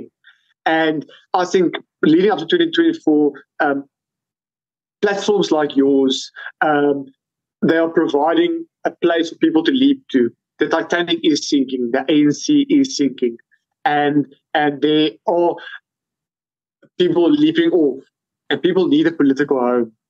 So I'm very excited to see how you guys grow and provide a political home to those who feel like they feel drawn to you guys. They feel drawn to what you stand for. And I really wish you all the best, Carl. So I definitely think somewhere in the future we are definitely going to have another conversation, and I look forward to it very, very much. So thank you, Carl. I hope you have a wonderful evening. Thank you, and I'm sure that we are going to land on our feet. Despite all the challenges, this country is a wonderful country, and we may not make this country falter. We must make that it succeed.